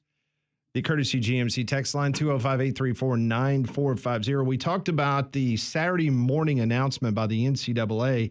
They gave us a kind of a look-see of what they're thinking currently. And, of course, this was before the Alabama-Auburn game. Auburn was a unanimous number 1 overall seed. You had Auburn and Bama, Duke and Florida. They were your top 4 seeds. Number 2 seeds was Tennessee, Texas A&M, Purdue, and Houston. 3 seeds, Iowa State, Kentucky, Wisconsin, Arizona. 4 seeds, Texas Tech, Michigan, Kansas, and St. John's. We also found out what is a WAB, wins above bubble. Bubba Cunningham said that they have added that this year to their analytics. It is a metric used primarily to evaluate a team's strength by calculating how much more wins they have compared to what a typical bubble team would be expected to achieve against their schedule. Essentially, it shows how much better a team is than those on the cusp of making the NCAA tournament. A positive WAB indicates a team is likely deserving of a tournament spot, while a negative WAB suggests they are not. I'm not making this up. This is true. It's almost like strength of schedule and strength of record combined into one stat. So Bart Torvik developed this stat. If you go to his website. Oh, so this is Torvik. Yes. Correct. He's the one that came up with this. And if you can, and anyone can follow this, like you can go to the NCAA website and do a search on net rankings. And when you pull up net rankings, it is actually one of the columns, WAB is. So you've got your record, your road record, your neutral site record, your WAB, quad 1, quad 2, quad 3, and quad 4. So as of this moment, according to the WAB, Auburn is ranked number 1, Alabama number 2, Florida number 3, Tennessee 4, Texas A&M 5. So the top 5 teams, according to the WAB, come from the Southeastern Conference. Pretty amazing. I just like how big of a difference one letter makes, right? Because when you bring up WAR in baseball, I don't know, it just sounds cool. Like wins above replacement. It rolls off the tongue, but WAB, it's just kind of odd, but I mean, there you go. Wins against the bubble. I think that you will see Greg Sankey and any other SEC connoisseurs bring up that stat quite frequently because that's pretty good representation there. So think about this. When you talk about how dominating this Auburn schedule has been, so Auburn's got wins now over the 2nd overall seed, the 5th overall seed, the 7th overall seed, the 8th overall seed, and the 9th overall seed, based on what they said on Saturday. And that's why our conversation earlier about if they lose games, I mean, this would have to be like lose the next like 5 or 6 games in a row type stuff for them not to have still the best resume in all of college basketball. And that would still just drop you probably just to the 2 line. Yeah, you're not going to go very far. And let's be honest, granted, if you're the number 1 overall seed, you're going to have the option of playing in the South, and that's going to be easier for your you fan and base, your fan base and whatnot. But even if you go down to the 2 line, it's not the end of the world. And I know it's probability versus expectation to something that you said. And I said that in college basketball, it's so hard to win a championship, but just to get to a Final Four. But I do feel like now that we're at this point in the season and what we just saw on Saturday, that I agree with you, Pat. Failing to at least be in the Final Four, whether you're one and done in the Final Four or not, would be viewed as a disappointment. Yeah. Based on historical standpoint, but also what the rest of college basketball, it appears, looks like. I don't know how anybody can get hot, but I think we have a pretty good idea who the best teams in college basketball are. Yeah, we are. And the other issue is now going to be the conference basketball tournament. We all love tournament championship week. I love it. But the problem is that if you're Auburn, do you go up there and, play your starters for a half just to get a tournament feel? Well, and as we know, I mean, the people that are on the selection committee, the conference tournament, I mean, it matters, but not really, because I mean, when Selection Sunday comes around, those championship games, they've already made the bracket, so that stuff doesn't really Yeah, the come into Hayes in play. the And if you're barn. Auburn, you're not playing until what, Friday, anyways. I mean, when Auburn's got wins 2, 5, 7, 8, 9 of the top 10 in all of college basketball, according to the NCAA Basketball Selection Committee, and their losses are to the 3rd and 4th overall teams, according to the Selection Committee. There's no way that Auburn is not going to be in a great position come Selection Sunday. And just looking at the top 10, Alabama, after Auburn, Alabama, Duke, Florida, Tennessee, Houston, Purdue. You got Texas A&M coming up, St. John's, Iowa State. So with the exception of St. John's, Auburn will have played all of those teams in the top 10 and have wins over all except for Florida and Duke. How many times have you been able to say that? I mean, 5 top 10 wins. We're not talking about like Associated Press or basketball coach voting. I'm talking about the one that actually matters, talking about the NCAA Selection Committee. I mean, it was unanimous. Everybody on that committee said hands down Auburn was number 1, and now they've knocked off number 2, and there's no reason to think that I guess that canyon between 1 and 2 is even more after what they did on Saturday. Well, and I brought it up this morning because I said, there's a gap right now between Auburn and everyone else in basketball. And, I got some pushback because Alabama didn't play great and they almost won. And it's on the court, it's different. But if we're talking about just a resume, Auburn's resume is in a different stratosphere than every other team in college basketball. And that's a credit to them. It doesn't mean they can't lose any given time they step on the court. It's just based on what they've shown, the product they put on the court this year. No one even comes close to their resume. And if this continues, we're going to look back on this Auburn team and say they had one of the best resumes we've ever seen going into an NCAA tournament. But like y'all were talking about with the Final Four and expectations, that only ramps these things up. If you lose in the Sweet 16 to a 8 seed, people are going to be scrambling and going, well, you had no problem knocking off top 10 teams all regular season.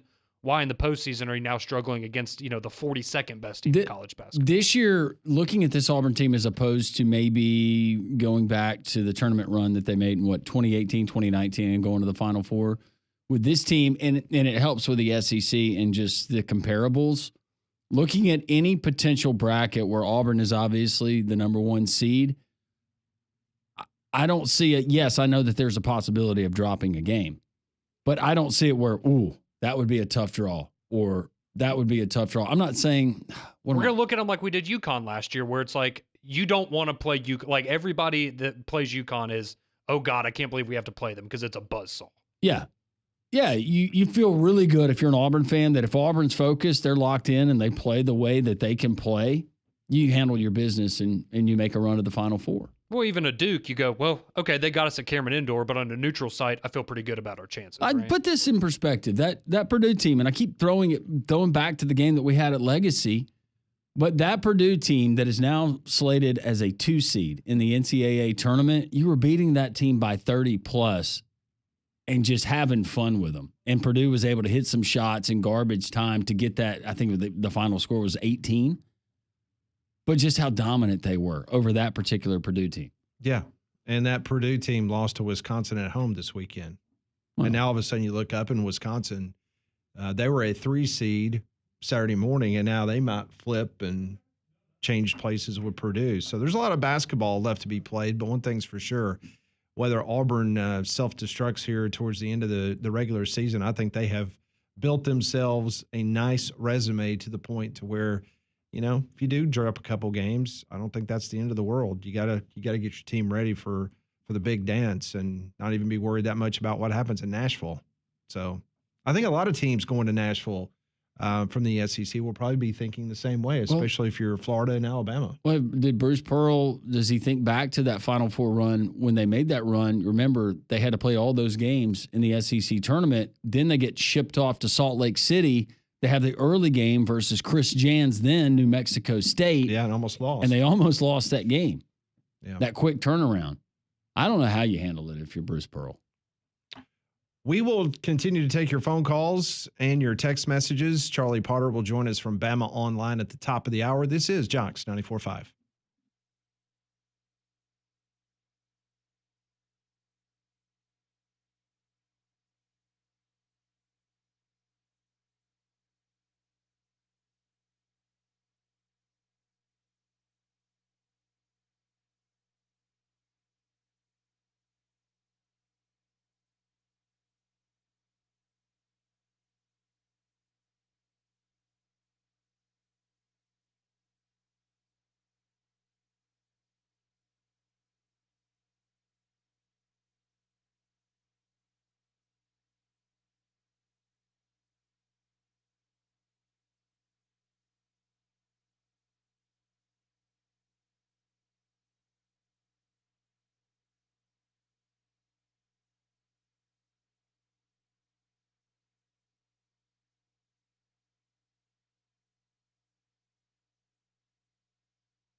Well, the coaches poll just came out in college basketball. Auburn's number 1. No drama there. Alabama does drop to number 4 in the coaches poll.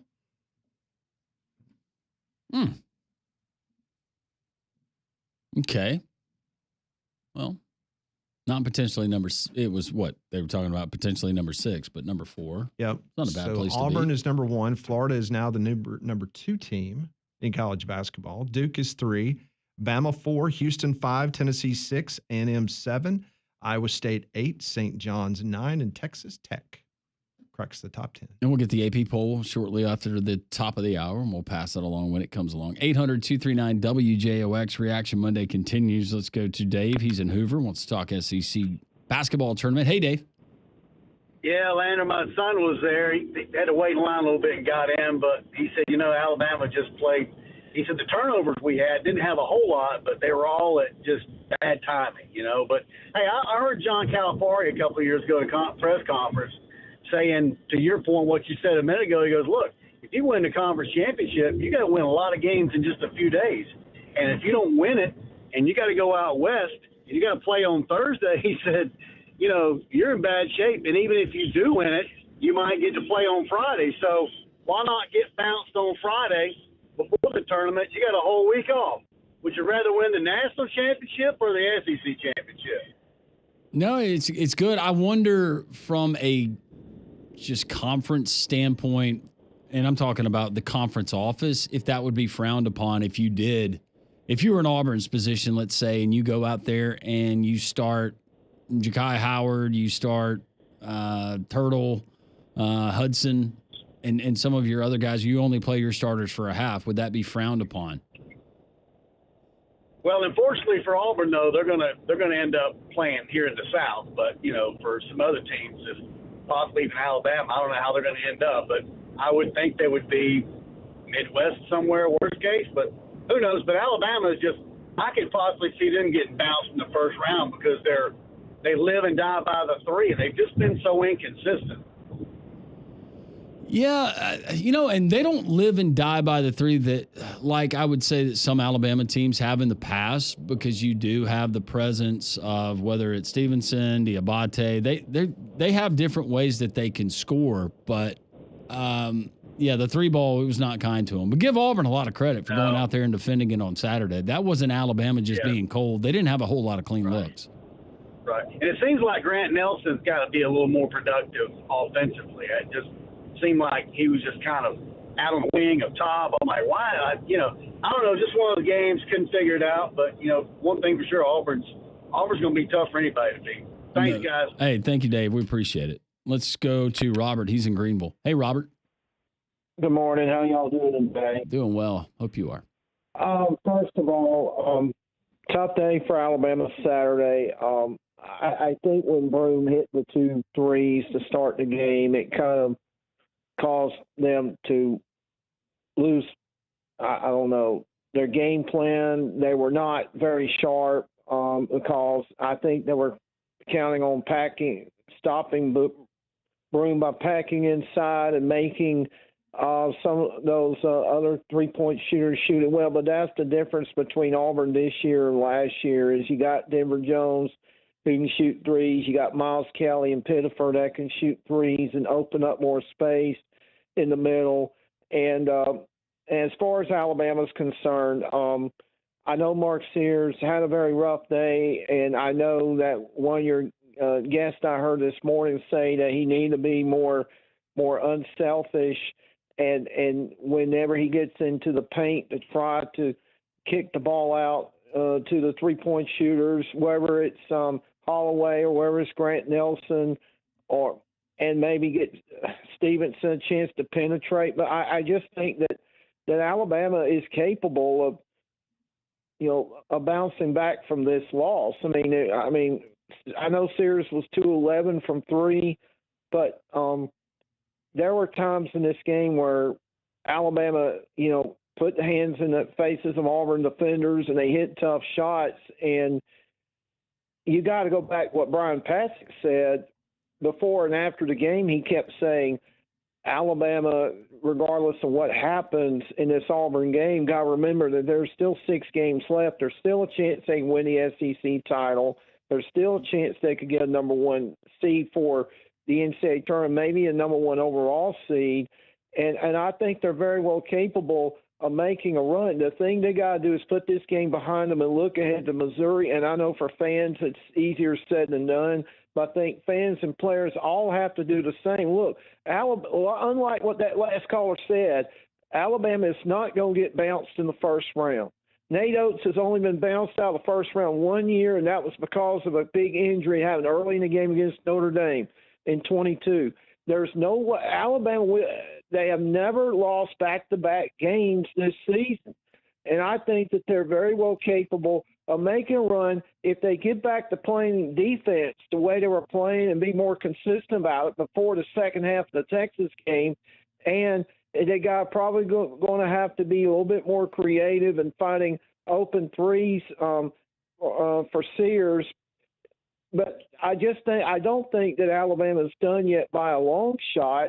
And unlike some of your Auburn callers, Alabama's has a chance to win this national championship as well. They've just got to get back to the practice court and clean some things up. We did have 49-40 edge on the boards. We're 14-7 on the offensive boards. We only turned the ball over 7 times.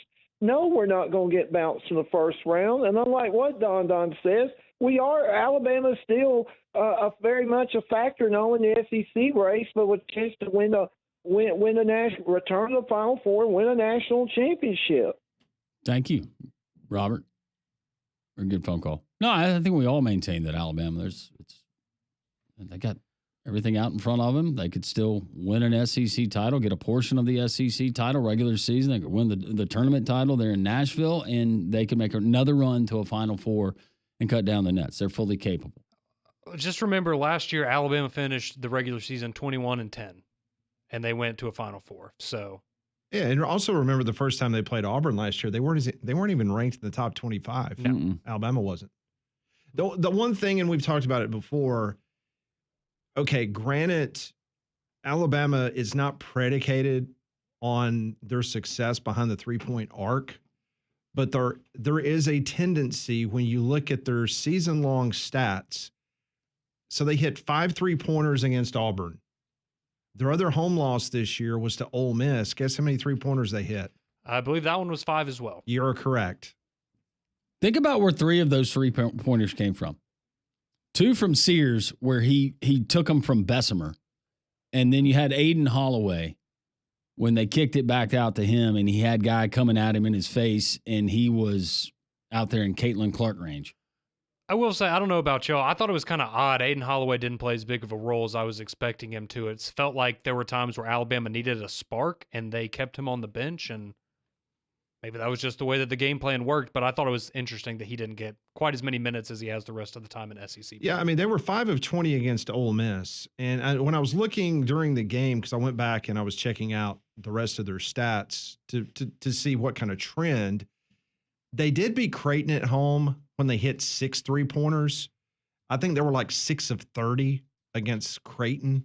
So, again, percentage-wise, it was worse than what they shot against Auburn or Ole Miss, but just pointing out the fact, especially at home at Coleman, and you only hit 5 3-pointers, and 2 of your losses came because you only hit 5 3-pointers. So it's not so much of you having to hit 12 to 15 3-pointers, but you lead the SEC in 3-pointers made, almost 11 per game, and you were swatted in half by Auburn's defense. No, it's worth noting the game that they lost to Oregon, they knocked down 12 3-pointers. Yeah. And that was a game that they should have won, but at the end they kind of, fumbled some things away. But I mean, I think, and that's you can look at it as frustrating. You can look at it as a positive for Alabama. But I mean, if Alabama just shoots 30% from 3 on Saturday, that's a 94-94 basketball game. I mean, that makes up your 9 points right there. And that would still be considered an off night statistically for them. So, who's it tougher for mentally from a psychological? I realize Alabama, they got to go on the road. They got to play on a good Missouri team. Is it Auburn coming down from this and hosting Arkansas, or is it Alabama, just from a psychological standpoint? I'll be honest with you, and somebody can correct me if I'm wrong here, but I don't recall a game this year.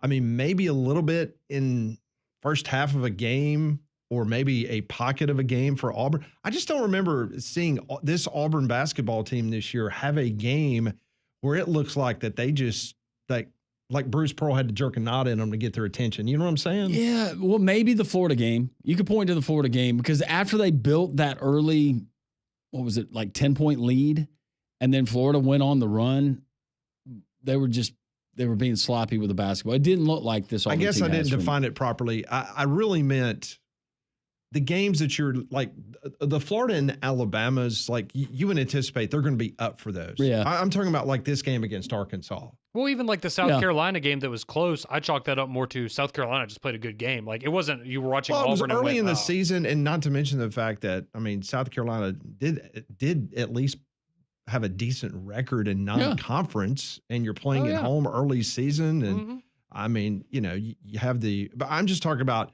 the games in which Auburn is supposed to take care of business, and I mean like really take care of business. I can't recall a game in which they have kind of slept walk. Yeah. Now they might have had 5 or 6 minutes of, those lackadaisical basketball, but I don't.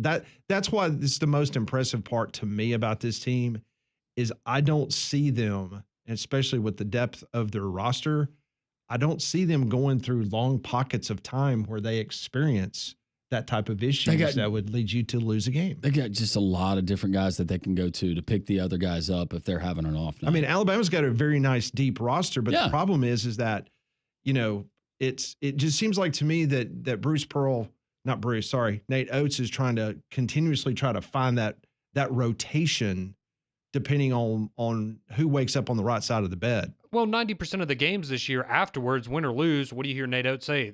We have to be better defensively coming out of at a halftime. That's been a big problem for them, is coming out in the second half has been a struggle for them. And that's been consistent all throughout the year. And you don't have anything like that with them. I was disappointed that we didn't have any technical fouls.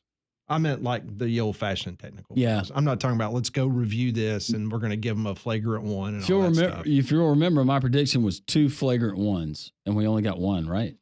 Yeah, when Mazzara swiped him in the face, which I didn't even think that was a flagrant. Well, and not to get ticky-tack, but then the replay, they never talked about Youngblood actually shoving him. Well, that was my thing. He's pushing him out of bounds. Baker Mazzara is trying to get free, swipes him across the face a little bit. They're playing basketball. Well, it was as bad as during the UAB game yesterday. They called a flagrant one. No, that was stupid. I mean, that crew, man, I'll stop. Yeah. More 3-man front. This is Jocks 94.5.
Reaction Monday here on the show.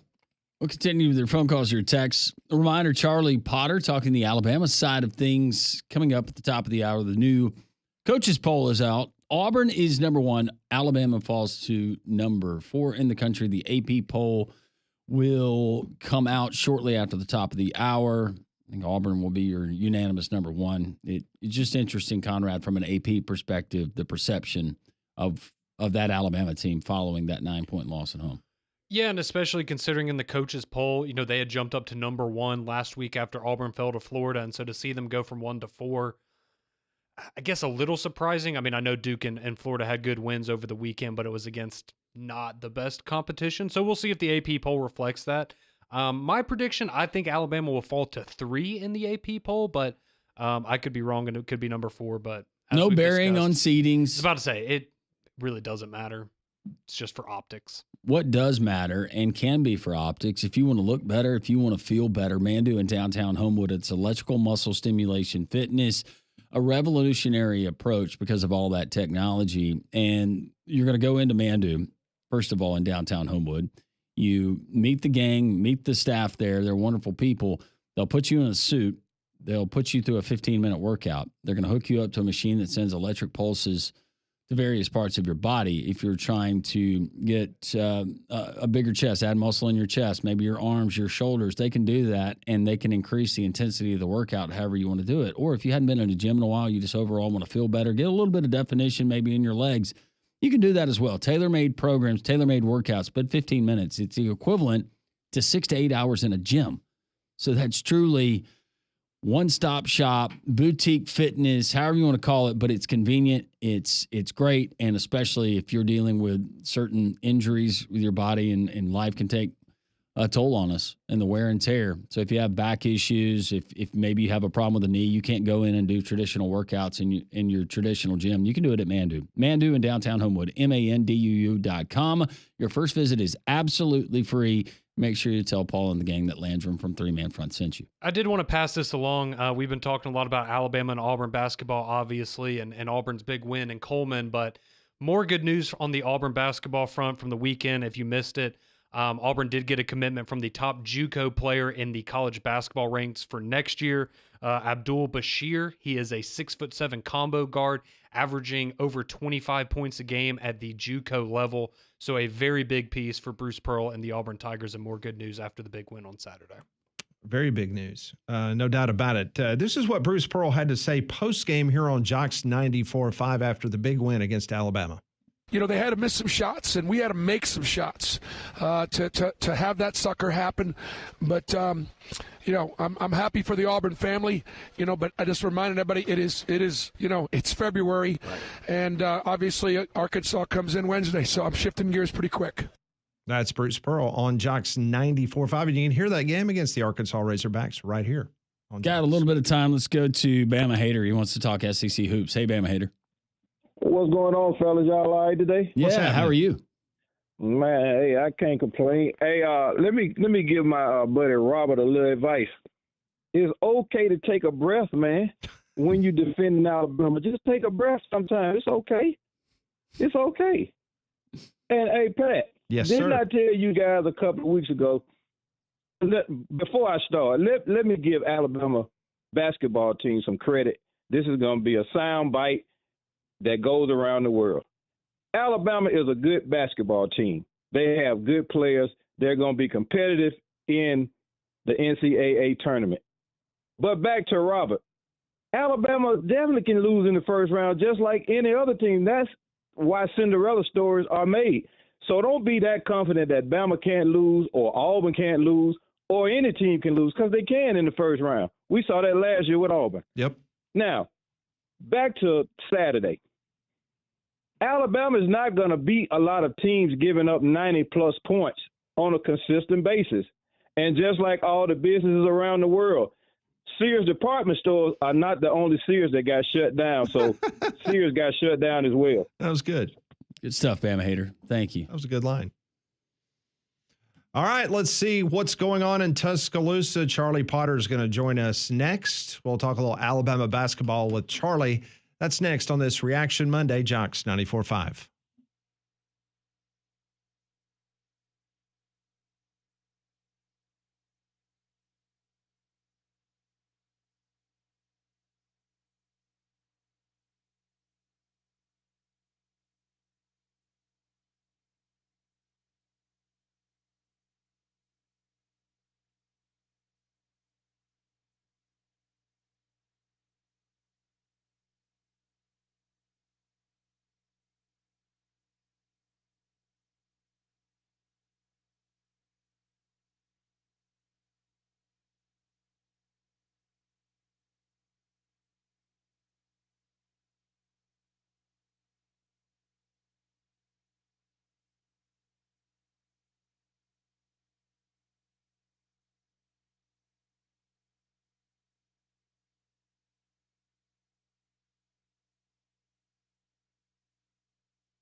It is 12 noon. Welcome back in. This is Reaction Monday.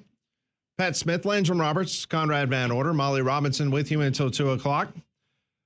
It's been a lively Reaction Monday. We will continue the basketball conversation this hour with Charlie Potter from Bama Online. He will join us momentarily. Also, we will get into this very interesting meeting that is going to take place down in New Orleans, Louisiana, between the Big Ten and the SEC. There's all sorts of rumors out there what's going to go down. That is very interesting about the future of the college football playoff. But joining us now on the Buyers Right Hotline, Charlie Potter from Bama Online. Charlie, thanks for joining us. And let's go back to Saturday at Coleman Coliseum. What was the most surprising thing about Alabama's performance against Auburn that stuck out to you?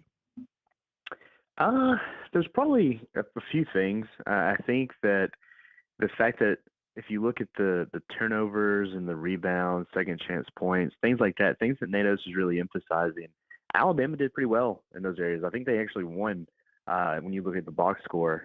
They only had 7 turnovers. That's pretty low for this Alabama team. They won on the glass.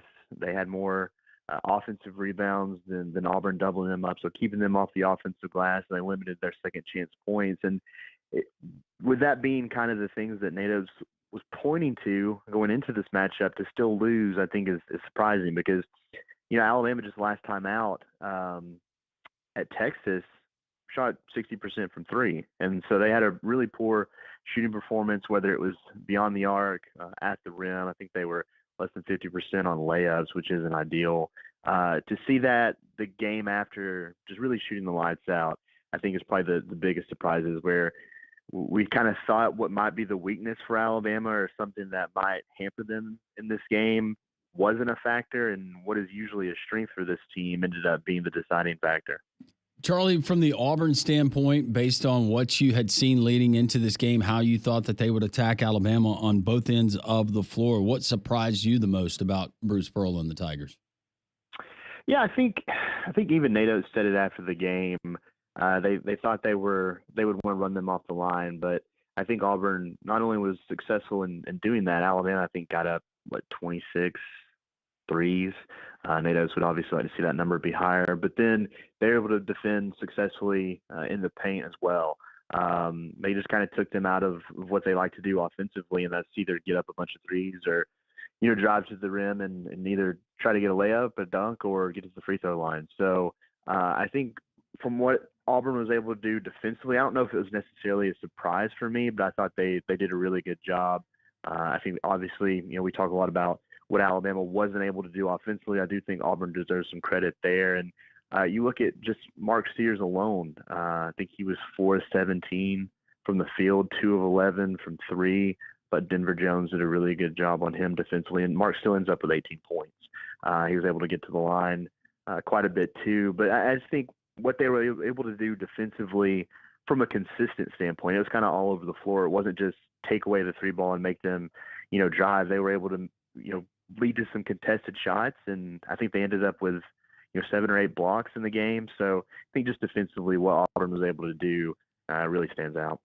In regards to Mark Sears, because there's definitely been games when Mark's been benched and Alabama's won, see a couple of those times, whether it was LSU or Illinois earlier in the season, but they had the clamps on him defensively, just did not have, I know his stat line at the end of the day, he still had the 18 points, but obviously, he's the main cog in that machine for Alabama's offense.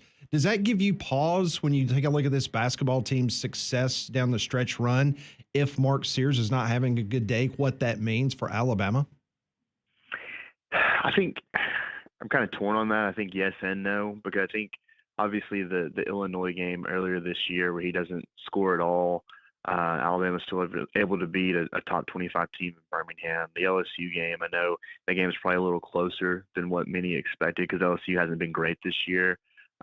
He doesn't score in that game, doesn't play at all in the second half, and Alabama still wins. Alabama's still able to find ways to win because they do still have really good guards with LeBaron Philon and Aiden Holloway and Chris Youngblood. But for this final stretch, these last 6 games against ranked opponents, and obviously the trip to Nashville and the NCAA tournament coming up, they need Mark Sears to be Mark Sears. And of late, he hasn't necessarily been that. I think when you look at his stat line and I know he didn't shoot the ball well, but you would think that his turnovers would be up, but he only had 2 in the game. That's been an issue for him, for a lot of the veterans on this team. But I think it comes down to consistency. It comes down to decision making the right reads, and I think he's certainly capable of that. We've seen it the last 2 years. We've seen it a lot this season, but it's almost like he forces it sometimes. And when that's the case, it doesn't necessarily always end up being the right decision. So I think decision making, just cleaning some things up. Mark Shiz will be fine. I mean, he's an All-American.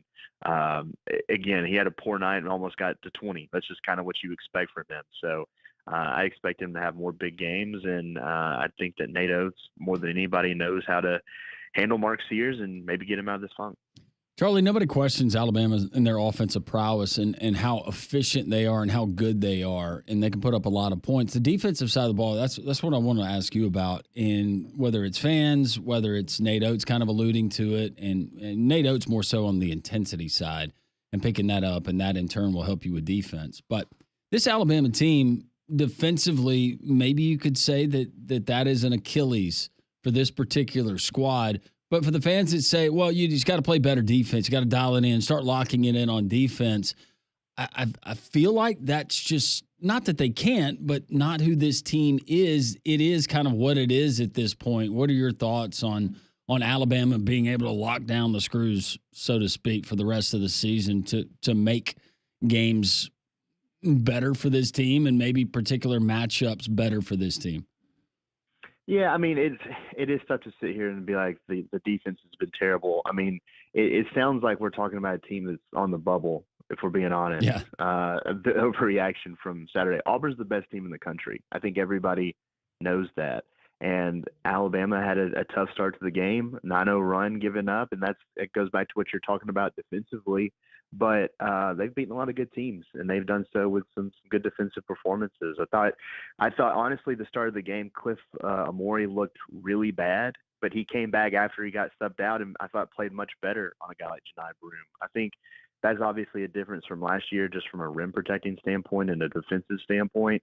Yeah, there are lapses. I don't think that Alabama, on either end of the floor, honestly, has played a full 40-minute game this season, and I honestly think that's almost a good thing, because you hear coaches say it ad nauseum. It's almost tiring when they talk about not playing your best basketball early in the season. You want to be peaking in March, and Alabama hasn't played its best basketball, in my opinion, up to this point. I think that the Texas game was pretty good, but still, you look. I mean, they had 17 turnovers. I think Texas had almost half of their points on turnovers or second chance points.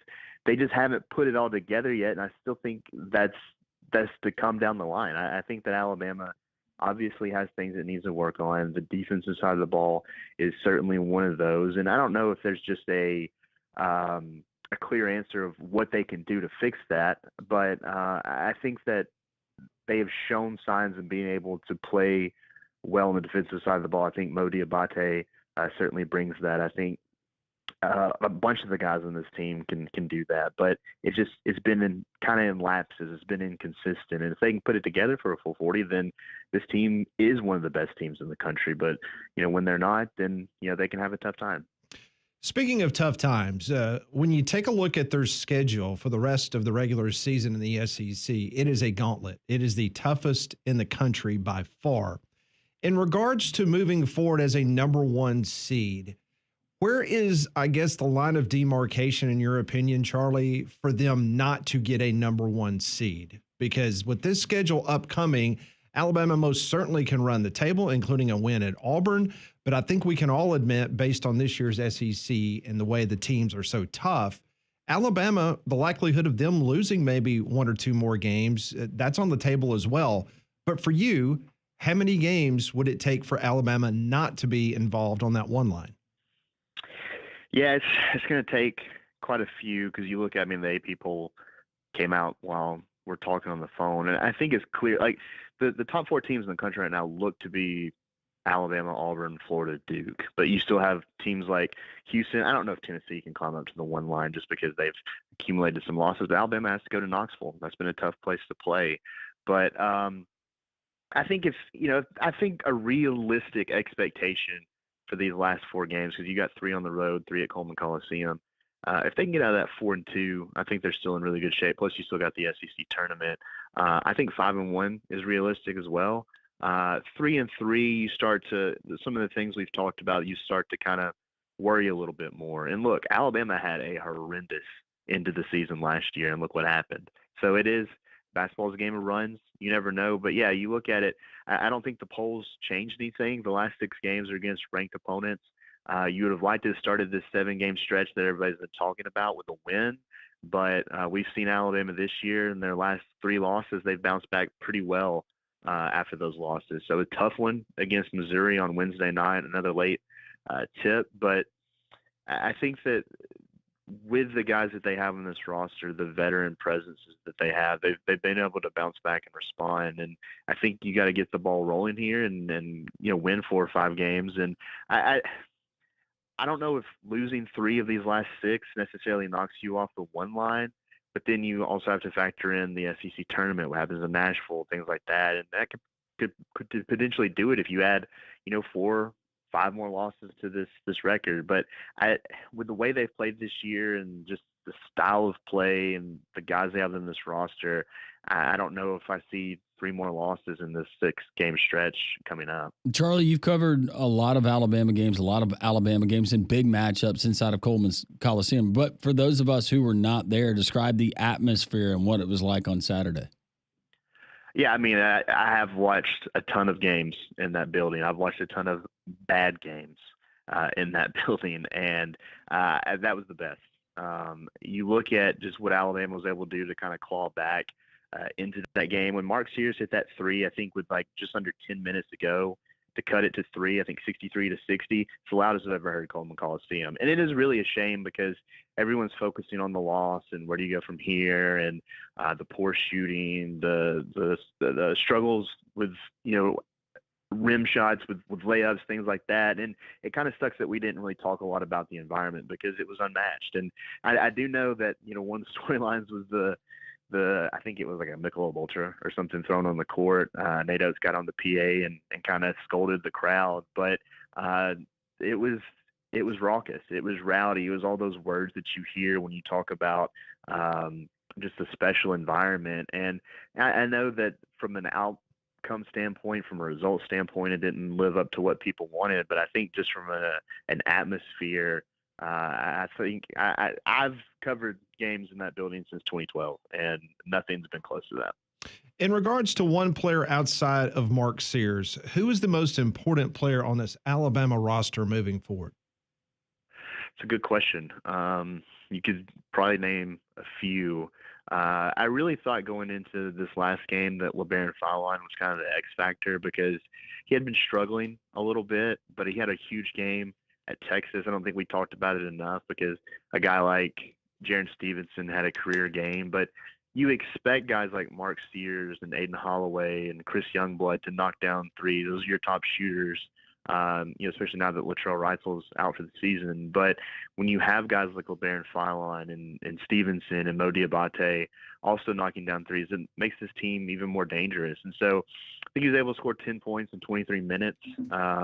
He only turned the ball over once, but I think Fallon, if he can continue to produce on the offensive end of the floor, just create, and kind of the things we were talking about with Mark Sears, maybe take some pressure off Mark from a ball handling standpoint, I think that would be huge for this team going into the stretch. I mean, when you said that, I thought LeBaron immediately. I think Grant Nelson, you could throw him into that mix, Cliff Amore, you could go down the list, but you're kind of going back to what we were talking about with Mark. I think if LeBaron can kind of pick things up a little bit and play like he did in Austin, this team could be pretty dangerous. He is Charlie Potter. Outstanding job as always. Senior team writer there for Bama Online, a part of On3 Sports, at Charlie_Potter there on Twitter. Charlie, appreciate the time. Thank you, and hopefully we'll talk very soon. Yeah, no problem, guys. Thanks for having me. Charlie Potter joining us, as all of our guests do, in the Buyers Right Hotline for all of your insurance, financial, and HR needs. It's Buyers Right Insurance, a Higginbotham partner. So late last week, Drew Lawley at Courtesy GMC, he called me and told me, hey, you need to stop by. I want you to take a look at these Sierra AT4Xs. And I was blown away, completely blown away. These trucks are unreal. Front and rear electronic locking differentials, a combination not offered of any competitor in its class. the Multimatic DS SV dampers, AEV stamped steel front bumper with front winch capability, stamped boron steel front approach to AEV skid plate, 16-way power heated and ventilated front seats with massage feature. That's right. These things are out of this world. And the best part, we also looked at other GMC dealerships online. And when I say no one, I mean no one. No one here in the state of Alabama can touch the prices that AT4X has there at Courtesy GMC. No one. We even checked Florida dealerships. Courtesy can save you thousands of the Sierra AT4X today. Other dealerships do not have the inventory as deep as Courtesy GMC or the outstanding pricing on the AT4X, $11,000 off MSRP. If you don't believe me, go to Courtesy GMC in Trussville or go online to courtesybirmingham.com, and you can, of course, compare and contrast because it's no competition. That's Courtesy GMC in Trussville on the Sierra AT4X. Go by and see them today. Brace for impact. We open up the text line. Your text next on 3 Man Front.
Three-man front, we continue Reaction Monday. We'll get into your text. A lot of reaction to Saturday's IBOB, the Iron Bowl of basketball.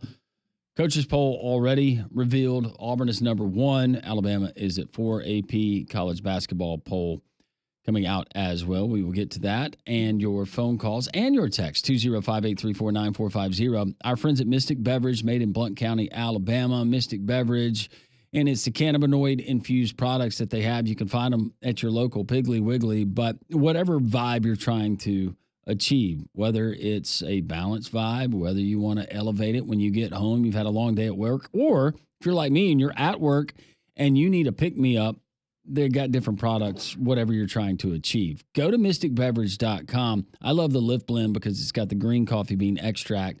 Picks me up, whether it's late in the day or you just got a lot going on and you need to get focused and you don't feel like drinking a gallon of coffee. MysticBeverage.com, Blount County, Alabama. Check out all their great products. Again, they're available at your local Piggly Wiggly. Check them out today. Well, last week there was a split between the coaches poll and the Associated Press poll. Not this week. It was Auburn, both the AP and the coaches poll. But it mirrors each other because Auburn's number 1, both polls. Florida number 2, both polls. Duke number 3, both polls. And Alabama fell to 4th in both polls. So a little bit of consistency there, unlike last week, in the difference between the coaches poll and the Associated Press poll. And it's our disclaimer. They mean absolutely nothing, just for the purposes of our conversation, to at least kind of give a look-see in regards to how people, I guess, look at these programs, especially after a big loss like Alabama had. And for Bruce Pearl to become the first coach to have more than one win in a 1-versus-2 matchup is nuts, and that's an achievement.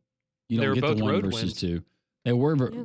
Do you claim, though, if you're Auburn, as far as the history books, that you knocked off a then number 1? That's a good point. Maybe so. Bruce could say that he's done it as a team ranked number 1, but also last week in that case as a number 2 team. That's a fair point. Because Tennessee was number 2 when they beat Memphis, who was number 1, I believe. So, however you want to describe it, pretty impressive. Just food for thought. 205-834-9450. The text line is open, and as you can probably imagine, there's some inflammatory text. A lot of hot takes here on this President's Day. This one rolls in. Sweet 16 will be Alabama's destination. It does not say whether it will be the final destination. Well, I think that anything short of a Sweet 16 or an Elite 8 for this Alabama team. Are you ready to say Final 4 for this Alabama team, or just Elite 8? Anything less would be a disappointment. I said last week Elite 8. I'm gonna stick with that. Sounds right. Yep. Okay. Getting back to a Final 4 is hard. Josh in Huntsville. Nate Oates hyping the crowd like that after Broome goes down is classless. Youngblood pushing Chad Baker-Mazar and CBM getting the flagrant is hilarious, and ESPN announcers clearly wanted Bama to win. Okay, there are three different points there. Wow. I didn't see Nate Oates hyping up the crowd. And if he was, then I can't see him cheering or asking the fans to cheer if a player is down or getting hurt. Well, he also got hurt during that stretch where Alabama made a run and Sears had those multiple threes. And I did see some of the coaches hyping up the crowd after Alabama hit a big shot, not because Janai Broome tweaked his ankle. I agree on the second point. Youngblood pushing Chad Baker-Mazar, that should have been offsetting flagrant ones. It should have just been nothing, in my I opinion. can't believe, though, that as many times as they looked at the replay, and Shulman and Billis did a great job, but I can't believe they never said anything about the push out of bounds from Youngblood. But I think they both should have been hit with flagrant ones. Or just offsetting. I just let say it let it go. They're playing basketball. It's a competitive game. Let it go. And on the ESPN announcers clearly wanted Bama to win. I didn't sense that. No, I didn't. No, I will give Jay Billis a lot of credit. I thought he called it the way that a nonpartisan person should call the game. I mean, he called the referees out multiple times. Like, that's not a foul, or that is a foul. And he called it both ways. Mm-hmm. You know, there were some times that should have been fouls called on Alabama. You know, Broome goes up, he gets mugged, no call. Then there was a couple times Alabama was going to the hole and they didn't get called. So, I mean, he He called out both. I didn't. I think both those guys, Schulman and Billis, do an outstanding job. I agree. I never sense one way or another, unless Billis is calling a Duke game. Yeah. Well, that's different. Conrad is an Alabama fan. Was there a point early in the game, not late in the game, early in the game where you felt like it was not going to be Alabama's day? Because we get those as fans. Yeah, and I hate to say it, but I mean, early on when Auburn hit a couple threes, it was 9-0, and it just felt like, all right, Auburn's going out there, they're just playing basketball, right? They're going out there expecting to win, expecting to play at a high level, and it felt like Alabama was pressing early, just trying to match them with their 3-point shots, and so I mean, even early on, you have a chance to come back, and they did, and then Auburn took another lead, but. Yeah, I mean, you could just kind of tell early on, it felt like Alabama was already having to press in the first couple minutes of the game, whereas Auburn was just doing their thing and hitting shots. This one from a listener in the state of Tennessee. Thanks for listening on the Jocks 94.5 app. They say, I'm kind of glad I bought tickets to the Cody Johnson concert instead of watching the Alabama game. LOL. Y'all have a good day. Hope you enjoyed the concert. I mean, it was a great basketball game. It was. Do I wish my team had won? Yeah, but it was still... Thoroughly enjoyed watching it. This one reads, people are acting like Alabama lost this game by 20 points. For Auburn to play such a great game and Alabama to play as bad as they did, both shooting and with the free throws, they only lost this game by 9 points. This is still a 1-seed basketball team. Coach losing the fans and putting the sales signs in his yard. Come on, people. I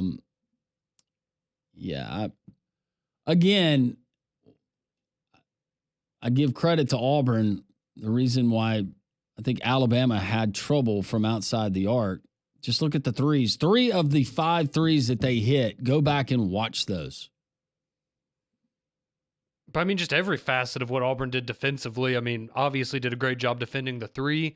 There were a lot of layups that Alabama went for that were heavily contested, and credit to them. I mean, trying to inbounds the ball at times for Alabama was a struggle because of how stout Auburn was playing defensively. But yeah, I mean, we're not in the BCS era of college football where one loss was going to knock you out and your season was over. It's different. Sam texts in, Alabama will win in Auburn. There was too much distraction, too much hype when Bama on the road, they can just concentrate on the game, and Don is a moron. Thank you, Sam. Appreciate the text. Alabama has played better on the road this year than at home. We did have one listener that sent it for the last, I would say 3 or 4 weeks. It was at least one text a week. I wish I could find it, but said that Alabama would win by double digits this past Saturday. Was calling it the whole season. Yeah, not quite. So, Sam, call your shot, and that could very well happen. Florida's already proven it can happen at Neville Arena this season. Conrad Van Chaos text in. Alabama did not shoot bad. Auburn kept them from getting good looks. It was a 100% win by Auburn. Still RTR. Okay.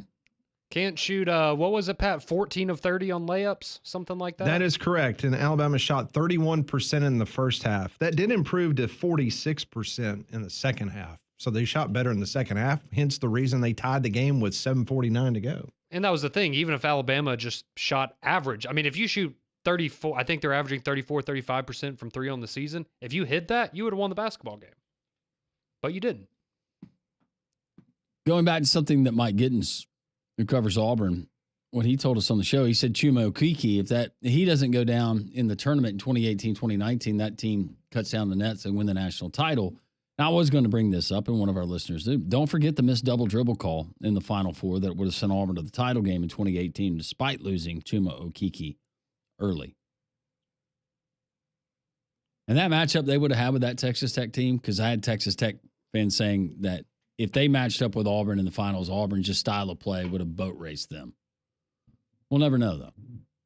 That's why it's so tough.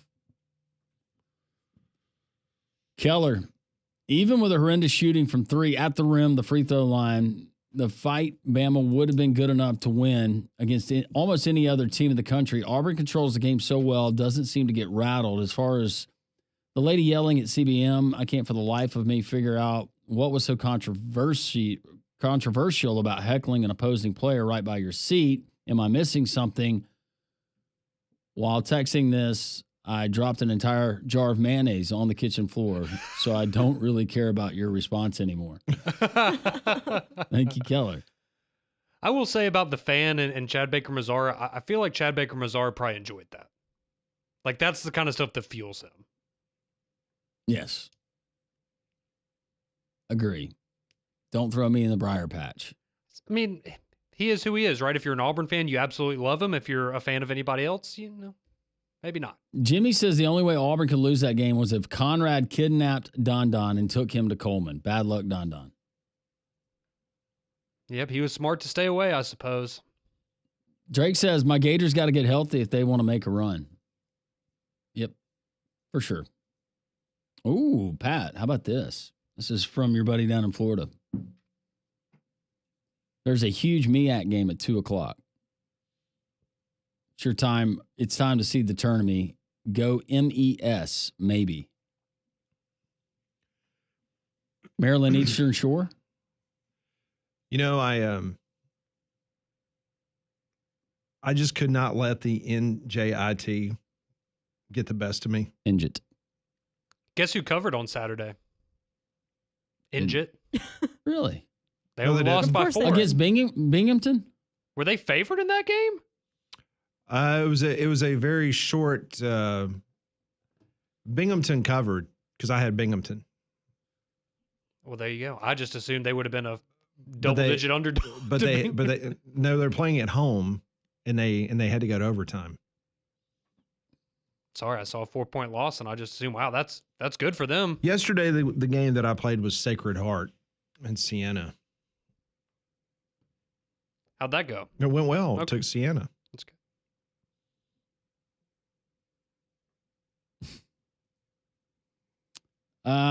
Let's see. Oh, our buddy Parlay Pete sent in his slip from last Saturday. He won $62. He had Texas A&M -6, Vandy plus the 15, Minnesota plus 10, Auburn plus 4, and Kentucky plus 5. You start getting him to bet for others. Bama haters' time spent on the Sears riddle should have been spent making room in his head to concentrate on Miami, but maybe being relevant in any sport. Oh. Yeah, I don't think we're going to hear him talk about Miami basketball. This one comes in. We all know that basketball doesn't count. Counts a little bit now. Nathan from Trussville. Auburn played great defensively, but Bama missed 6 to 10 points on layups that I would expect the JV team to make. Might not have one, but it would have been closer. Layups, free throws, and three-point shooting were not stellar. Josh says, as an Alabama fan, I could tell 2 minutes in, I can't believe they even tied it. It was a pathetic performance. I mean, let's be honest. When the opposing center's hitting a step-back 3 on you in the first 2 minutes of the game, you probably have a feeling this is going to be a long day. I mean, that's some of the shots that Janai Broom hit were exceptional. And another text reads, you can't lose to Oregon and Ole Miss and Purdue at home. Look at uncompetitive at home games against Auburn and be considered number 2 when there are more deserving teams. Well, they lost to Purdue in West Lafayette. And they lost to Oregon in Las Vegas. Yeah. Mm-hmm. But again, as I said it last week, said it earlier today, Alabama has played better on the road this year than at home. It's kind of odd, but. Thanks for the text. There's some that I couldn't read, but very passionate. We love our fans here in the state of Alabama. We love our listeners as well. Thanks for chiming in. Reaction Monday, we continue. 3-man front and Jocks 94.5.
Oh, that song was playing in Montreal the other night. We'll get into the United States whipping up on Canada in hockey. We'll get into that next on Three Man Front. Well, over the weekend, Wallace State men's and women's basketball both won their matchups against Bishop State, with the men remaining in first place in the ACCC standings. Both teams will host Southern Union in a men's and women's doubleheader this Thursday up there in Hanceville. And also over the weekend, Wallace softball went 3-1 to improve to 9-2 overall here in the 2025 season. For more information on the Wallace State Lions, go visit them online at athletics.wallacestate.edu. All right, so USA Hockey faced off Saturday night with the soon-to-be 51st state Canada in the Four Nations face-off game in Montreal. The tournament features NHL players from USA, Canada, Sweden, and Finland, the four countries that make up most of the NHL rosters. 21,105 Canadians loudly booed throughout the pregame rendition of the United States national anthem. It didn't take long for the Americans to show that there's a new attitude and spirit in this country, and that would not be tolerated. And the gloves are off. Matthew Tkachuk and Brandon Hagel.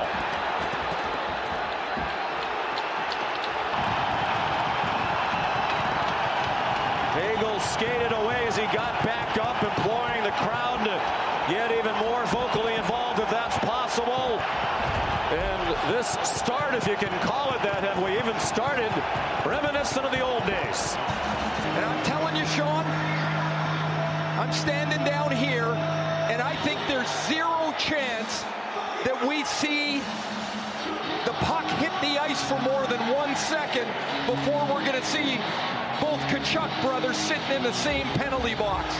Well, Brady's out there, and Sam Bennett, who's been thrust out of their lineup tonight, he did not play against Sweden, is taking the face-off. He's clearly in there to help match the United States physicality. Brings a lot of grit, a lot of sandpaper. This was set and here they come, Ray, you're right. Right before the first Tkachuk fight, this was set up. Here you go. Bennett in the lineup for the first time. Brady gets the better of this one. 3 seconds, 2 fights, and we thought it would be a wild night here in Montreal. We're off to this start. Well, Matthew Tkachuk was asked after the game against Finland about the booing of the U.S. anthem. He said, "I don't like it." They use it as a motivator. Coaches and players on both sides said they hoped it wouldn't happen tonight. It did. It's helped set the tone. Charlie McAvoy put one on net. Now we're 9 seconds in. We had a fight 2 seconds in, another one 1 second later. Now in the center of the action, it's Colton Parayko and JT Miller. Parayko's got a big size advantage. Miller's a tough dude, and this is like 1996. There you go. 3 fights in 9 seconds. Love it. In 1996, Keith Tkachuk dropped the gloves with Claude Lemieux 20 seconds into a game between USA and Canada. 29 years later, his 2 sons, Matthew and Brady, dropped the gloves in the USA-Canada 3 seconds into the game. Matthew and Brady got it started for the Americans by whipping some Canuck ass on the ice, followed by JT Miller 9 seconds in. Now, I want to play for you. This is the way it sounded on Canadian television during the game. This is bad blood here. May have boiled over from the regular season, but it's all here. It's boiling over. 100 years of history, folks. 100 years of hockey. 2 nations going at it. 2 willing combatants. This is USA, Canada. Eating punches, trading punches. All for a great cause, folks. Buckle up, strap in. Let's go. That's the way it sounded on Canadian television. Boy, they were fired up. That's awesome. They were ready to go. Well, Team USA won the game 3-1. Yeah, they did. They secured their spot in the championship game this week in Boston. Now, if you took Team USA, they were plus 1.5 goals in the game, so they were an underdog. You were a winner. The money line USA was minus 113. The under was 6.5 goals, which also hit in the game. There were more wagers accepted Saturday night on that hockey game than any other professional hockey game the entire season.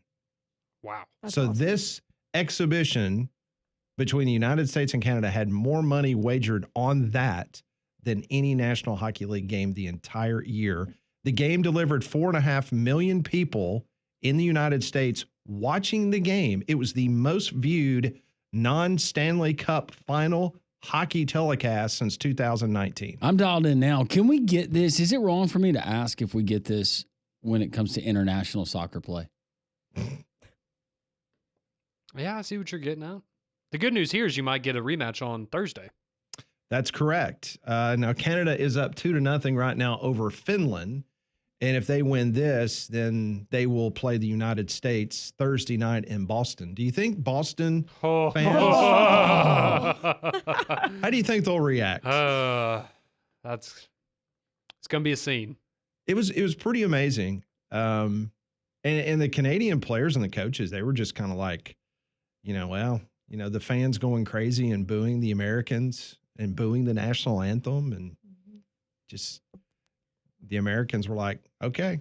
They're just jealous. They haven't won a Stanley Cup since 93. Yeah. Yeah, I mean, maybe I just need to watch more hockey, but it's the fact that they were fighting as the game started. Like, I've just never seen that. Sure, plenty of, every game I feel like has fights in it. No, but they had already predetermined. Yeah. Oh, I know. Yeah. Like, that's awesome. They were like, no, we're just going to start this off. We're going to go at it. Because and if you heard Sean McDonough, who's an outstanding hockey announcer, along with an outstanding college football announcer, he could call Parcheesi. I mean, he had. I'm just glad that Greg McElroy hasn't like bled over onto his, picked up some bad habits where he was still calling some good hockey, since he's McElroy's partner in football season.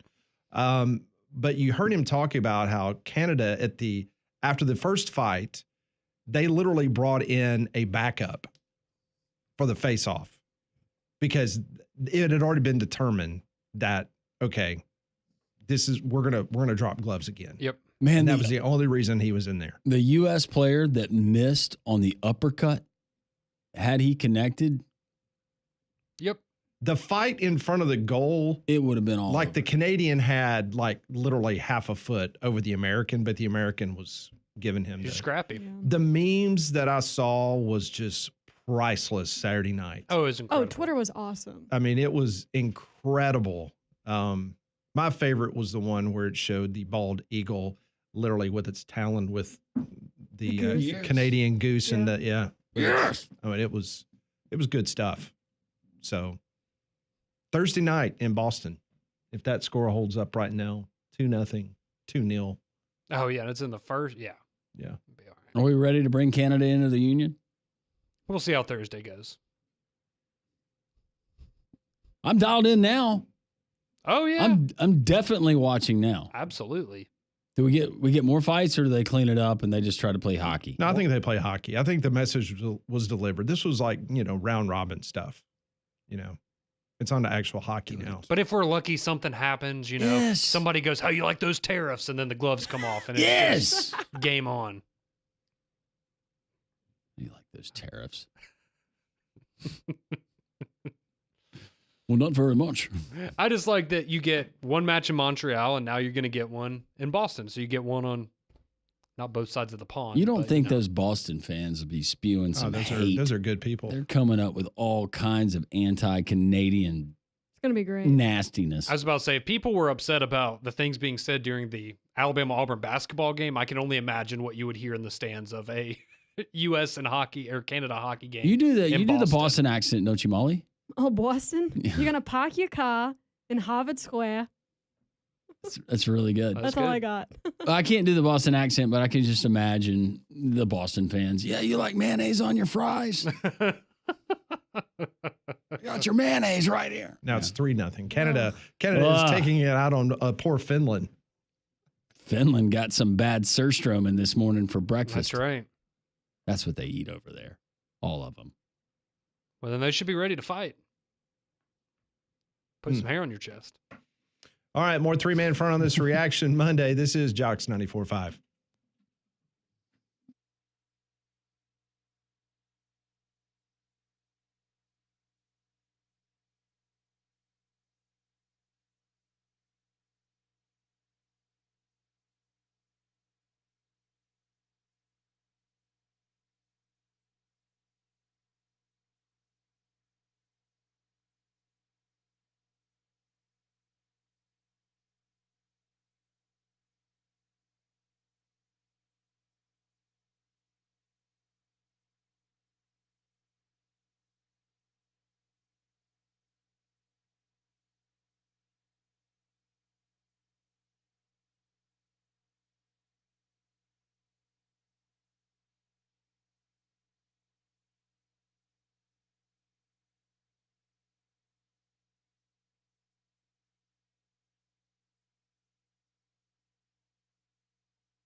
12:51, Jocks 94.5 on this Reaction Monday, 1-800-239-WJOX. You know, another breaking story that came out on Saturday morning before the NCAA selection committee told us the top 16 teams, ESPN had a report saying that the NCAA is looking at expanding the NCAA men's and women's basketball tournament to 76 teams. And it could go into effect next year. Basically, what they would do is they would add those teams and they would have another first four site. So they typically have it in Dayton, Ohio. And the premise is that they would have it on the western side of the Rocky Mountains. 76 teams making the NCAA basketball tournament. That would be the biggest jump in regards to the expansion of the tournament. In 1975, they went from 16 to 32. And then in 1985, they went from 32 to 64. So now they're talking about going from 68 to 76 starting next year. It was just funny when they were talking about this on game day and they kind of asked the fans that were there in Coleman Coliseum, you know, how do you feel about expanding the tournament? They were not in favor. They were not happy. Nope. But the person that has been the charge of this has been Commissioner Greg Sankey of the Southeastern Conference. He has been all over this for years. That was one of the main recommendations that they had made just a couple of years ago. And according to multiple reports on Saturday morning, the NCAA men's and women's basketball tournament would expand next year to 76 teams. I don't hate it. If you're going to put it west of the Rocky Mountains, go Vegas, or are you going to go somewhere obscure, kind of like Dayton? I would see them like going somewhere like a Boise. I mean, they used to play. Yeah. They used to play NCAA tournament games all the time in Boise, Idaho. Maybe somewhere in Utah. I mean, I like Boise. I was just trying to think: would they try to mirror what they do in Dayton, or would you go bigger venue? I think you try to go a smaller kind of, but you want a West Coast, so that way that side of the country can be represented. Yes.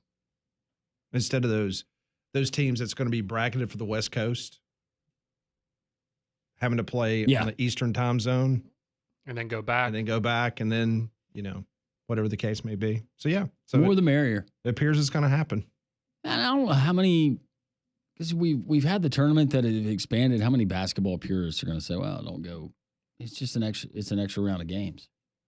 I was about to say, I'm all for now, it. Now, if you take it out to 128, which was a proposal, I feel like that we're reaching at that point. Yeah.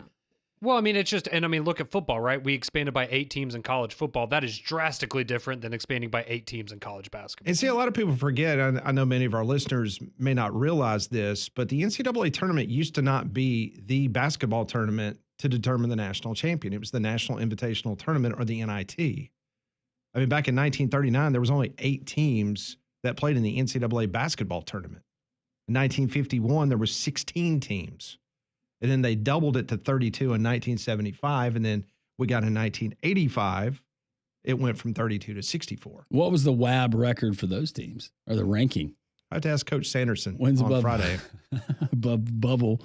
Our Prize Picks friends, they want to remind you that Prize Picks is the best place to get real money sports action. Over 10 million members, billions of dollars in awarded winnings. Prize Picks has become your daily fantasy sports place to go, and it's accessible to all. You can pick more or less on at least 2 players for a shot to win up 1,000 times your cash. Run your game all season long on Prize Picks, and Prize Picks also wants to remind you that they put their members first. So all withdrawals are fast, safe, and secure. And when your picks hit, you get your money in as quick as 15 minutes. Speaking of that, you download the app today, set up your account, enter promo code WJOX. Your first $5 play, win or lose, you're going to get $50 instantly kicked back to your account. Once again, download Prize Picks app today.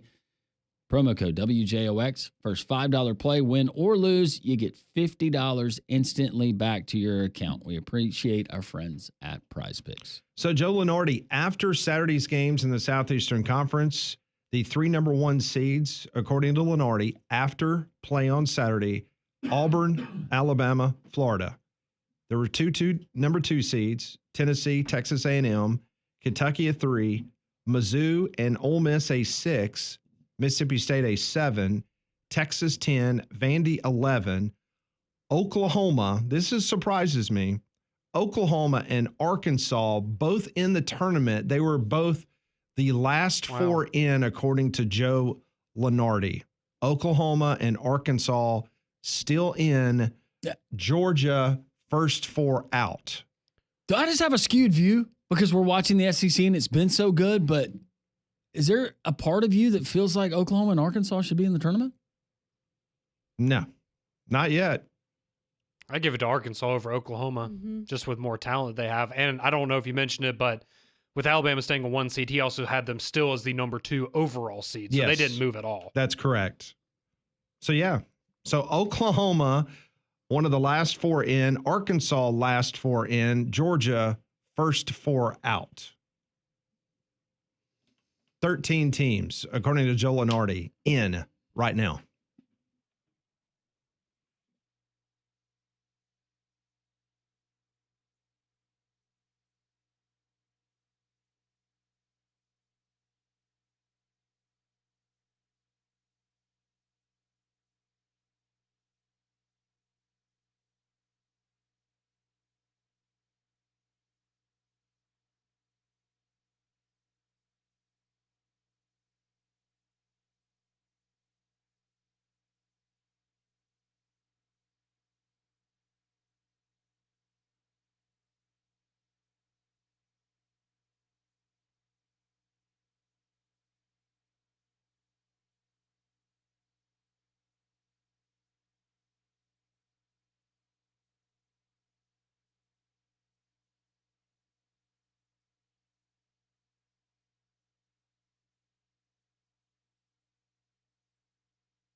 It's 1 o'clock. Welcome into 3-Man Front. Be here until 2 o'clock. Take you up to the Paul Feinbaum Show. A lot of basketball talk today. Auburn's big win, number 1, unanimous in the AP, the coaches poll. No big surprise there. Alabama dropped to number 4 in both of those polls. Meanwhile, Joe Lunardi still has Alabama on the 1 line. He's got Auburn, Alabama, Florida on the 1 line from the SEC. Matter of fact, he's got 13 of possibility of 14 teams being considered right now heading to the NCAA basketball tournament. Odds to win a national title for 2025 in college basketball. The latest numbers are out. Auburn at plus 300 is your favorite. Following Auburn, Duke at plus 400. Houston and Alabama and Florida at plus 900. And then Tennessee at plus 1,800. And good for Denver Jones. He was just named the SEC Player of the Week. They listened to Bruce after the game. Sure did. So no big surprise. SEC Freshman of the Week was Texas guard Trey Johnson. He was good. For the outstanding game he had. So a lot of basketball talk, but we're going to quickly pivot because what's going to be happening in New Orleans this week could absolutely turn the table over on all of your thinking when it comes to the college football playoff and what could potentially happen moving forward.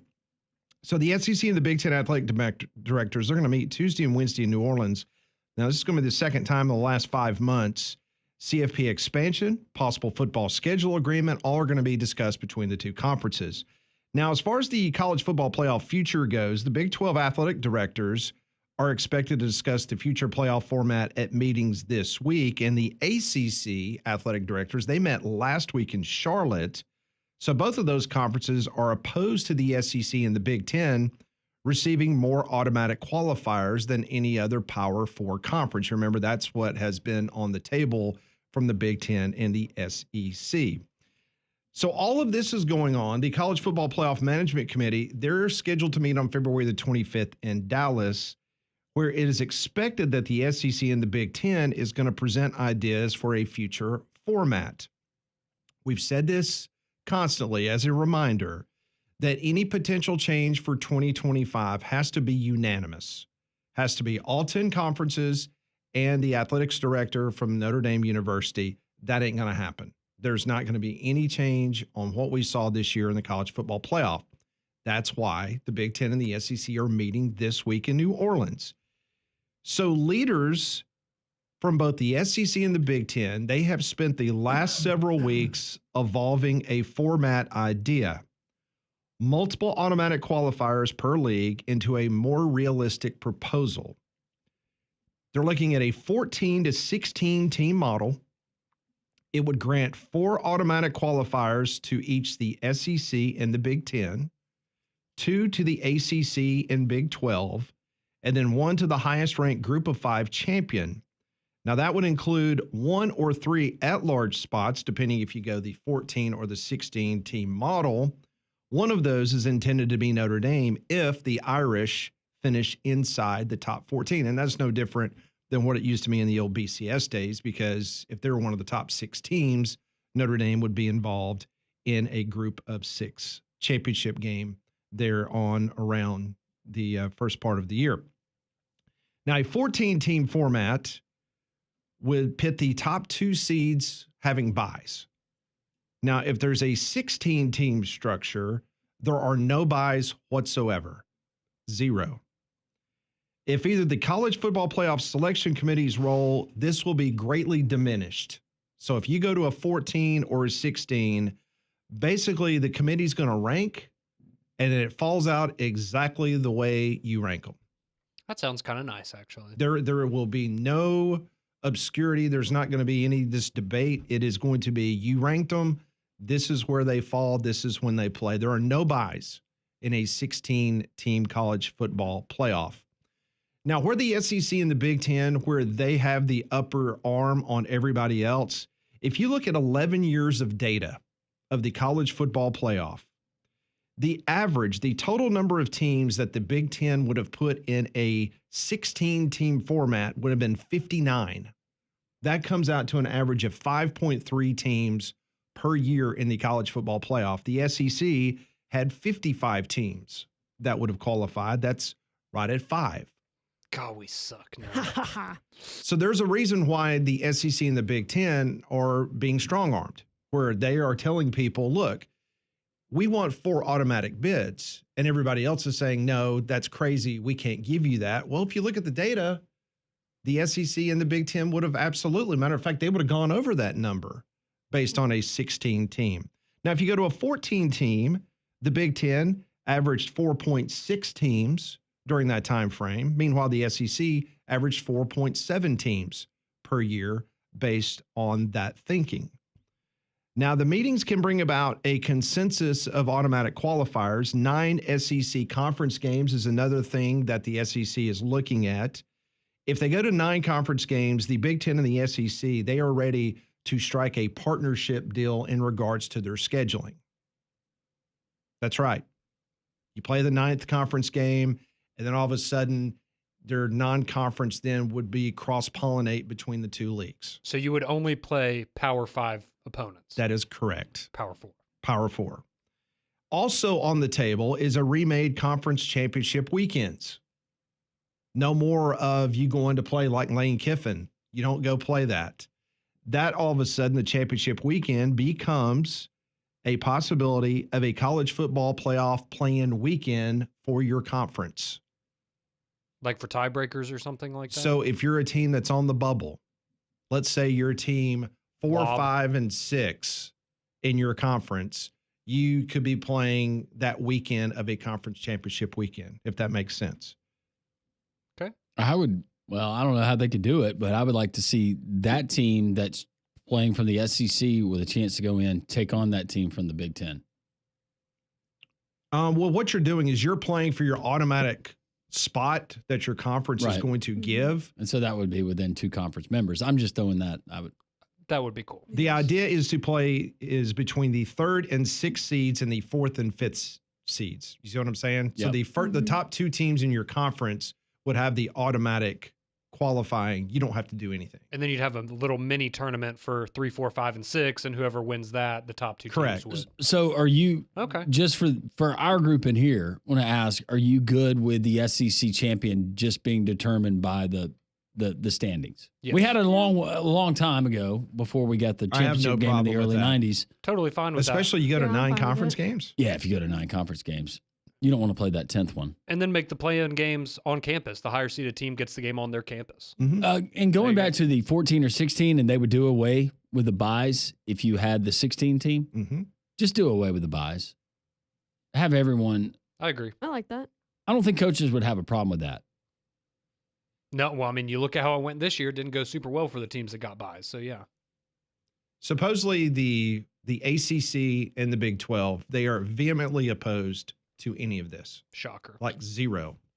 I mean, it's generous. They're giving them 2 teams in. But here's the thing. They signed their rights away last year. So the SEC and the Big 10 can pretty much call their shot. And so Pat Forty this morning on a very popular podcast with Dan Wetzel and Ross Dellinger, this attitude that you're about to hear from Pat Forty is exactly the attitude that you're finding in Big 12 country and in the ACC. This is terrible. This is further greed. This is unchecked power mongering. There's no leadership. There's no leaders. We don't have any leaders. We have strongmen and grifters. That's all we got. We have strongmen and grifters who are running college athletics. They don't give a damn about the whole. They don't give a damn about any other sports. All they want is more money and more control for the things for the top people. That's what the SEC and the Big Ten want most of all. And the ACC and the Big 12 are willing to go along with it because they're going to get 2 bids out of this. And everybody's scared to death that the SEC and the Big 10 are going to go off and do their own thing, to which, again, I say, dare them. Dare them to do it, because if they really want to go down as the worst people in the history of college sports, that's where they're headed. This is far enough that you are shoving stuff so far down people's throats that nobody is sitting there clamoring to say, God, the playoff was no good. We need more teams and we need more automatic bids for the people that already have all the advantages. There you go. That's Pat Forty. That's coming from a guy, if I remember correctly, that wanted to not play the season during the pandemic, correct? Yeah, he was one of them. He was one of them. He's also an individual whose son was a swimmer. Yeah. And so he's always worried about the little sports. Yeah, going to the small sport. And I'm sorry, Pat, I got news for you. I mean, you've been covering this as long as I have. I mean, I don't understand why this is a shocking turn of events, that the game is being dominated and controlled by the amount of money that's being produced. Well, why is it the SEC's problem to take care of the ACC and the Big 12? It's not. It's not. I just had a problem with him saying that there was a lack of leadership. We have no leaders, when back during the pandemic we actually did, and it was Greg Sankey at the forefront and holding the flag and saying we're not going to cave to what all you are doing. We're going to play football this season. Well, he didn't like that leadership, so it doesn't count. No. Do I need to remind everybody Like a commissioner's job, he answers to the presidents and the chancellors of that conference. Okay. He doesn't answer to anybody outside the Southeastern Conference footprint. Just like Tony Petitti, he answers to all the Big Ten presidents and chancellors. Those are the people that hired him. They're the ones that can fire him. He doesn't have to answer to anyone. He is going to put his conference in the best possible position moving forward, just like Greg Sankey, just like Jim Phillips, just like Brett Yormark. The problem is that Brett Yormark and Jim Phillips, they got crappy products. So sorry, this is where we live. This is what we do. It's just like you might have a great idea for a business and you open it up and you don't make any money and you have to file bankruptcy. That's called capitalism. Sorry, it didn't work out. Well, sorry, ACC. Sorry, Big 12. This is not, a situation where the SEC and the Big Ten is supposed to prop you up. This is not government subsidy. If your product's not good enough for it, then so be it. Sorry.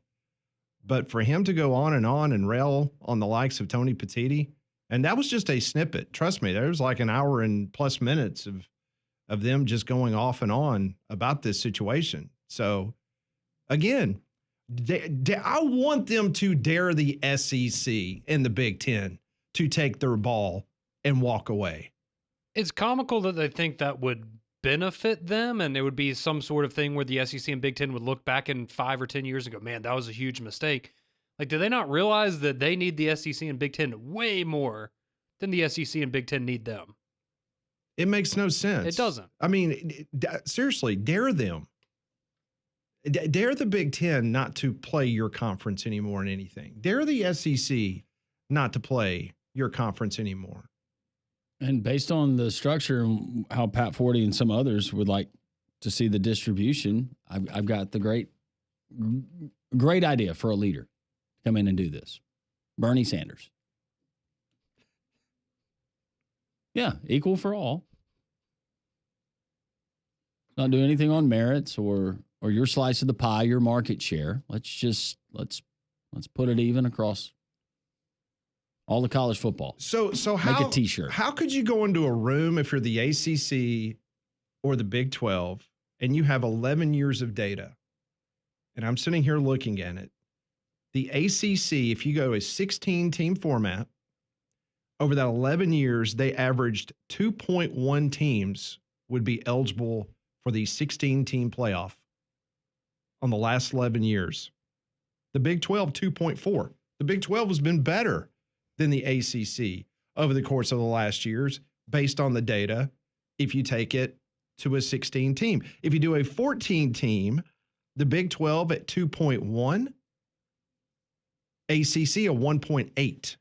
Well, see, you look at that in negotiations and you go, okay, we're giving you exactly what you would have averaged out, 2 guaranteed spots in the playoff.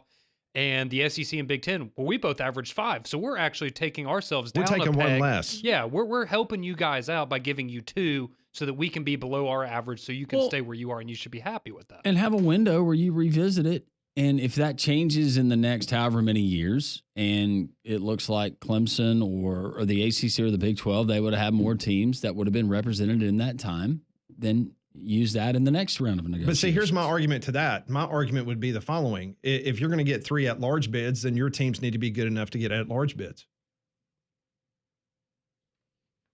That's fair. And also, when in terms of like strength of schedule and things like that, if you don't have a non-conference game with a Big Ten or an SEC team, like Clemson can't beat a South Carolina at the end of a year or something like that.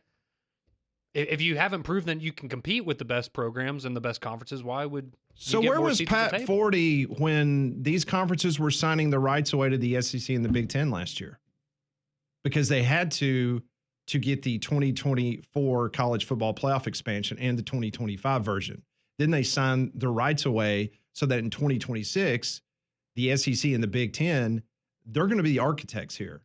And you can say whatever you want to about it's not fair to the other leagues. I've said this incessantly on this program.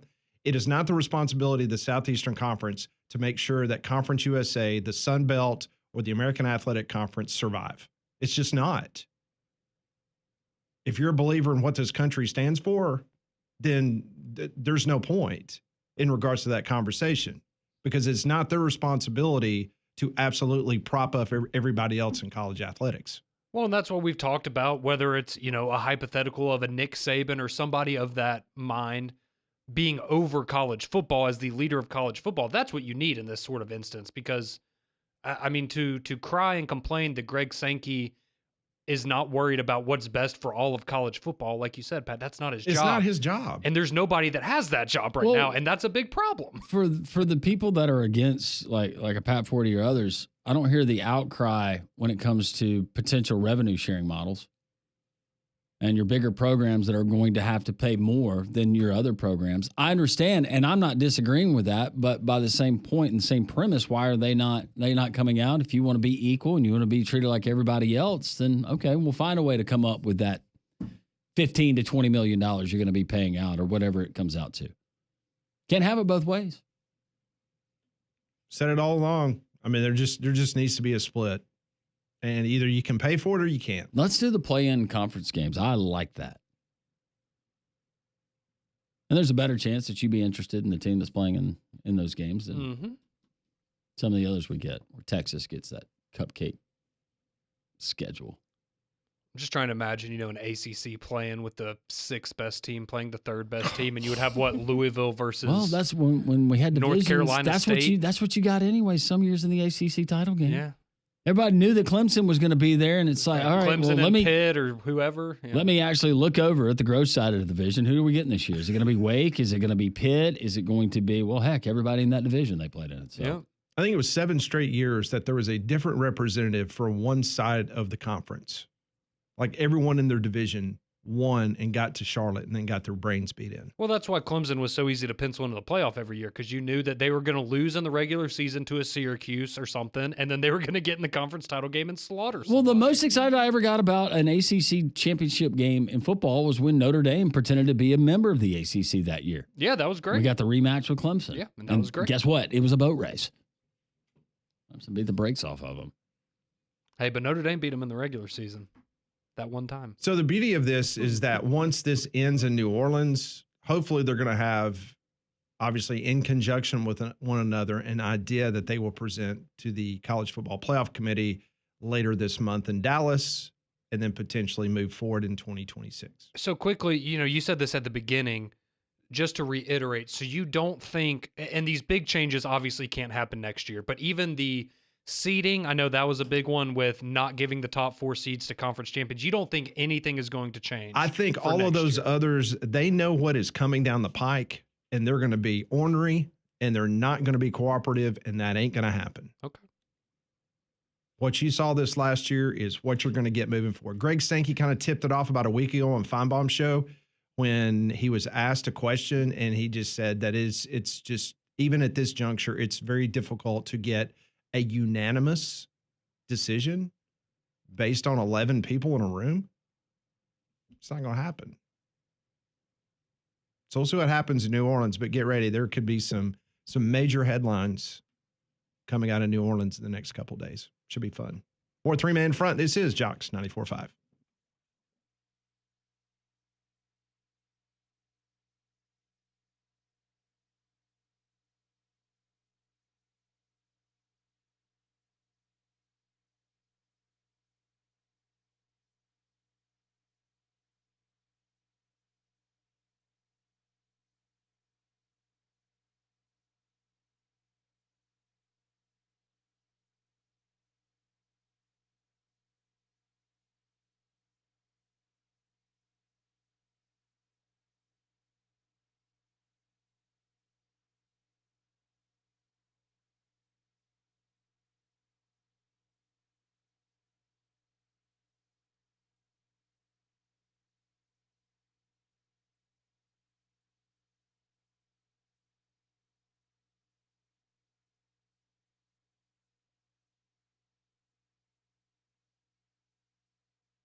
We're back on Three-Man Front on this Reaction Monday. Hope your President's Day is going well. Conrad, who's your favorite president? I wasn't expecting You don't have that to one. answer. You don't have to answer. Abe I was Lincoln. just- He was a good one. So that was a good answer. I was just trying to see if you Knew one president? No. I was Yes, that was it. No, I was going to see if you would bite on that. Yeah, Lincoln was a good one. Eisenhower was a good one. Built the interstate highway system. Mm-hmm. I was a big fan of FDR in history class. He was huge. Who are some other non-controversial presidents? Abe Lincoln was controversial back in the day. Well, yes. Yeah. Was George Washington controversial? Or did we just not know what to make of him? I think anybody knew what to make of him. Anybody with wooden teeth, I mean. They were pretty teeth, though. I'm sure they were. They're like Freddie Freeman's. Were they redwoods? Just didn't have the finish. They were like Freddie Freeman's. Mm-hmm. Well, we had some rain over the weekend. Water can find its way into your crawl space, bringing dangerous mold, mildew, and wood rot. But APS can protect your home's foundation. Need to take advantage of calling APS today, 205-951-9717. Start protecting your home today with APS. They have the APS crawl space encapsulation system. It can stop water, keep pests out, and it also lowers your energy costs. The engineers at APS ready to help you right now. Go to their website, alabamaprofessional.com or 205-951-9717. My favorite was Ronald Reagan. What about you, Pat? Who was your favorite? It was Reagan. Reagan? Mm-hmm. Molly? John Adams. John Adams, because you're kin to him. Yes, I'm like distantly related to all of them. To all of them? Well, like John Quincy, there's a few. Wasn't Reagan kind of controversial, though? The whole like war on drugs thing? Wasn't that a big controversy? Yeah, if you did drugs, shot heroin in your arm, you probably didn't like it. I mean, I know everybody likes him. I just feel like people always bring that up. Oh, the war on drugs. Yeah, and Nancy was a really big. Yeah, I feel like it's maybe more Nancy Reagan. In that. Just say no. Have you That was the campaign. Have you seen the Dennis Quaid portrayal of Reagan? I have not seen the movie yet. It's pretty solid. Really solid. Okay. I could see him being. Hey, Conrad, who's your favorite two-term president? George Bush. I don't know. I'm trying to think of two terms. George W. Not H. W. Making sure you Yeah, clarify. H only had one term. W. In your lifetime. Yeah. See, Obama. Does Trump count? Since it's two Well, it's terms. It's just not He didn't say consecutive. back to back. Yeah. Obama, Mhm. Trump. Clinton. That was pre you. Was that? But he didn't get a full 2 terms though. Yeah, he did. Clinton. Oh, I thought he got impeached before. No, he got impeached, but they didn't throw him out. Oh, okay. Not have sexual relations with that woman. Monica Lewinsky. Yes. Yeah. I'm well aware of that situation. We got a little fresh, but never got home.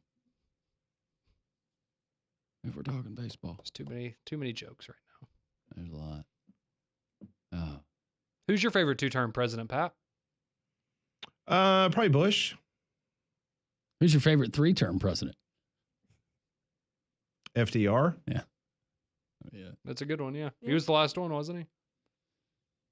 What about Woodrow Wilson? How many terms did Woodrow get? I think he got 2. You got Did he? 2. Mhm. Yeah. I go back. Not Bush, Reagan. Who was the fattest president we've ever had? Oh, the bathtub. Oh yeah, guy. who was that guy? Taft, Was it Taft? right? He got stuck Garfield. in the bathtub or something. I think about Garfield, and that's because of the cat, and he was fat. It was Taft. Mm-hmm. I don't know why I remember that, but I remember he was the one that got stuck in a bathtub. Eating a big old bucket of chicken. I could think of a worse life. I'm sure you could. You and See, back your in weird the habits you have in bathrooms. I'm trying to remember back in the day. I think when I was in school, they actually had 2 different President's Days. Like they combined. This is combined today. There used to be like a modern and a former President's Day. No. or something? You would get out for Lincoln's birthday, and you'd get out for Washington's birthday. Oh, okay. And then they combined them. Okay. While we're on the subject, doing away with the penny. Do you want to do away with making the penny? Now that it costs 3.69 cents to make one? For about 15 years, I've had a policy in my house, and my kids usually loved it. Like, I do not do change. like anytime that I'd go somewhere and they gave me coins, I'd Mhm. like reach in the back seat and give them to my kids. Like I don't want anything to do with coins. Zero. I'm with you unless it's quarters. I was about to say, I'll take quarters, but anything else, yeah. No. I couldn't pennies. tell you the last time I used a penny for anything. I'm anti-coin. Yeah, me either. Anti-coin. Anti-coin total? Yeah, I just don't do coins at all. I like a good quarter. See what state's on the back. It's always so much Me fun. too. That is fun. That's a fun game. Yeah. When I was a kid, I had one of those, maps of the United States, and you would have a hole for each state for a quarter, and I filled it out. I was so proud. Do you ever have any $50? Yeah. Yeah. At Christmas, I had one grandparent that would always give me $50. John F. Kennedy $50. Yep. Yep. I've got a good bit of silver physical silver American Eagles. Mm-hmm. They still do the, it was what, Sacagawea, right, on the gold coin? Do they still do those? I'm not sure. I remember I had those as a kid. You ever get one of those Canadian quarters and not realize it until after the fact? Yes. Speaking of the Canadians. And you would try to use it at a vending machine or something, and it wouldn't work? Yeah, what's that all about? Yeah. How about your $2 bill? Where's my pop? My $2 bill? Those are rare. Do you have a $2 bill? What I about do a not. $3 bill? Mm-mm.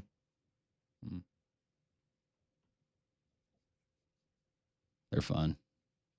All the things you learn on President's Day on Three Man Front. We'll do some Pat Ponders next.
Well, you go to Oklahoma and you knock off the Sooners. So what do you get?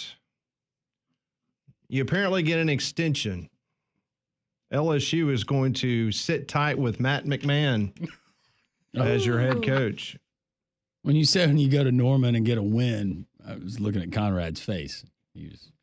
Yeah, don't know what that's like. Can't relate. According to Shay Dixon of On3, who covers the LSU Bengal Tigers, he says the school plans to increase its NIL budget after being one of the lowest spenders in the SEC this year in basketball. It's got 2 wins in conference, and they have decided that they are going to roll on with Matt McMahon. They better be able to go buy another Shaq or Ben Simmons if they're going to look to turn this thing around and compete. Shaq would help. Yeah, they were Get you a Shaq, a Chris Jackson. Yep. Oh, man, that puts a smile on my face. Thank you for sharing that, Pat. I'm for the life of me. But I guess when you start debating whether you get rid of him, you fire him, then you got to pay him off. Mm-hmm. Now, he is the second lowest paid coach in the SEC. Only Lamont Paris at South Carolina. Well, that's kind of fitting this year. Yeah. So you got the 2 worst teams in the conference, the 2 lowest paid coaches. And so now you're going to increase the NIL. Yeah, and given what he inherited when he got there, it was not good. But especially in college basketball, if Portal has taught us anything, don't be so quick to get rid of your coach. Think about if Missouri had done that. It's a good point. Well, think about on the flip side. Think about Lamont Paris in South Carolina this year. So, it's a cycle. I mean, I say Vanderbilt's a great example of that as well. Yeah. We're wondering if Porter Moser is going to get fired or get run before his contract ends in Norman, Oklahoma. Guy's been to a Final Four. It's a good point. Not there, but no. But let's do some Pat Punters on this national holiday. There's no president questions, but that was saved for our previous conversation about money. Oh. Brought to you by Courtesy GMC.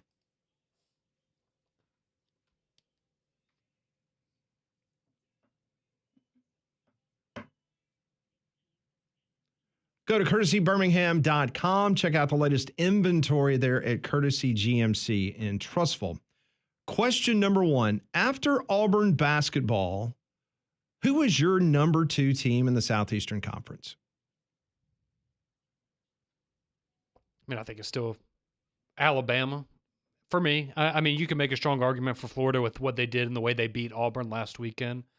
But I would still go Alabama with the body of work. Again, as we've talked about, played pretty poorly at times on Saturday, and you still were in that basketball game for the majority of the 40 minutes. So, yeah, and unless they go on a losing streak here, I'm still go Alabama. Yeah, Florida has the best win in the SEC because they're the only team that has knocked off Auburn. But Florida is a team that lost at home to Missouri. Florida is a team that got beat badly in Knoxville.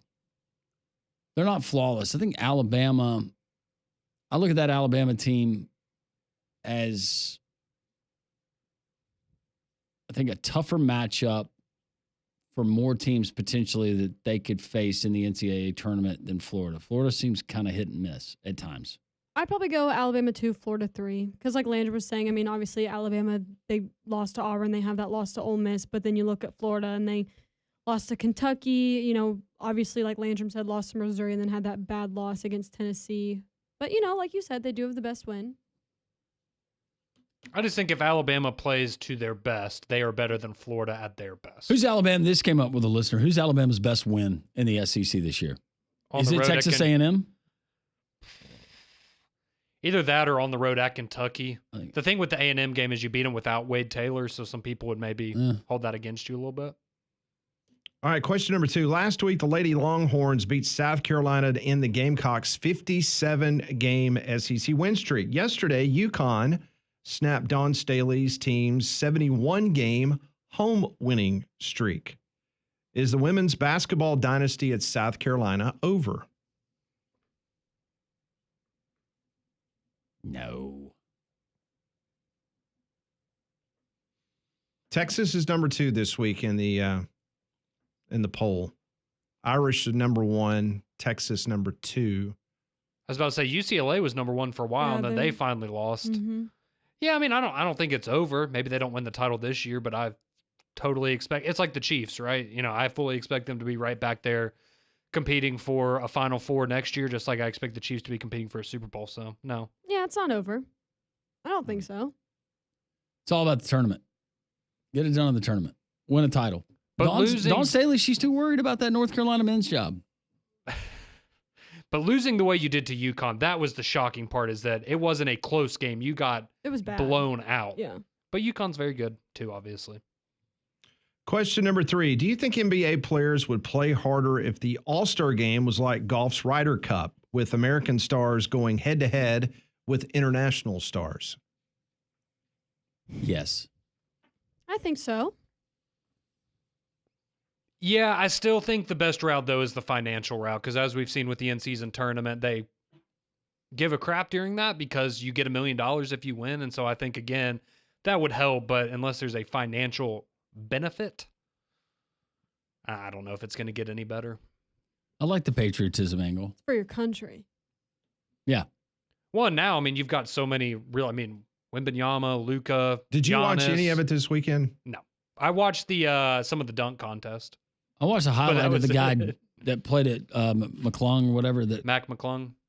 That jumped over the car. That was impressive. But see, that's the problem with the dunk contest, is your main attraction for the dunk contest plays in the G League because he's not good enough to play in the regular season NBA. So you got to find a way to motivate the big stars to want to compete. If I'm not mistaken, like LeBron's never done a dunk contest.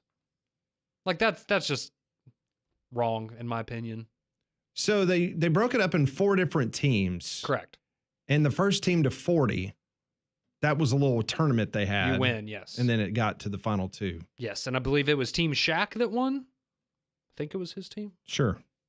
Yep. We'll go with that. But Jason Tatum had a big game and they won, yeah. Okay. Team LA year. Sure.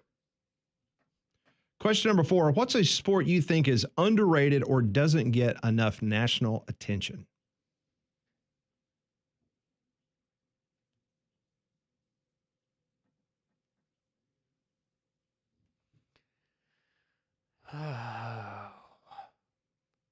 I think that at this point, I think college baseball is still underrated.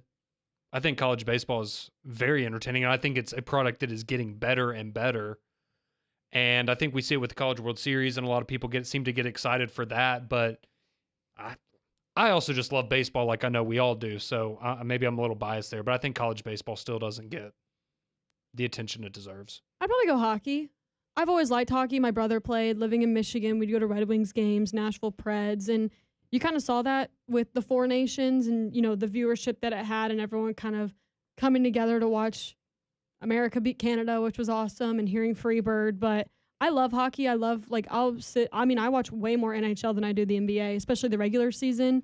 People will get excited for, the Stanley Cup finals and stuff, but I go hockey. I think it's college baseball. But if you're going to go obscure and a little bit off the radar, pickleball. I'm serious. It's fun to play. It's outstanding to watch. Thought you were going to say the luge, because we just don't get that enough. No, we don't. The luge. You got to wait for it. Luge League. You appreciate it when you wait for it. That's right. All right, 5th and final question today. Spring training has begun, and last weekend marked 10 years on the job for baseball commissioner Rob Manfred. He is the 5th of the sport's 10 commissioners to reach that point in his tenure. 10 years as a commissioner. Doesn't happen a lot. Which of these will define him the most as the commissioner of Major League Baseball? Pitch clock, the universal designated hitter, or the Astros cheating scandal? Thank you, Pat. I was thinking I was going to have to go outside of the possible options. It's the cheating scandal and the fact that nothing happened to those players, and you have had an infinite number of examples since then of guys getting suspended for crap, and you didn't suspend a single member of the Houston Astros organization. We know they cheated. They acknowledged it, and nothing happened. It's the cheating. That gets me so It's the cheating fired up and every removing time. the All-Star game from Atlanta and sending it out to Coors Field for political reasons. That was not one of the options, but okay. Well, I was going to add it anyways. What else? Oh, there's stupid uniforms. I don't think outside of Atlanta anybody Those dumb really uniforms cared that the All-Star last game year. didn't go to Atlanta. The uniforms were bad. Mm-hmm. Oh, did you hear about the Terrible. latest faux pas? With the uniforms this year? What's happening? Well, no, the special St. Patrick's Day hats Okay. that all the teams are going to be wearing in spring training. Okay. They're all green, Mhm. and they have, you can tell, a little shadow of A shamrock or something? a shamrock. But the problem is that the shamrock is not really associated with St. Patrick. St. Patrick is a 3-leaf clover because it stands for the Trinity, Mm-hmm. whereas Major League Baseball put the lucky 4-leaf. 4-leaf clover. Oh, yeah. I don't know if I like those. It's like a fun novelty item, but they just can't do anything right. Well, it was can just like they? a couple years ago on the 4th of July hats, they misquoted the Constitution. Yeah, you just can't make this stuff up. America's pastime, right? Yeah. All right, that's today's Pat Ponders, brought to you by Courtesy GMC in Trustful. Get by and see them right off of exit 32 I-459. That is Courtesy GMC in Trustful. More to get to on this Monday. We continue. It's 3-Man Front and Jocks, 94.5.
It is 1:48. Good news for Molly and Landrum.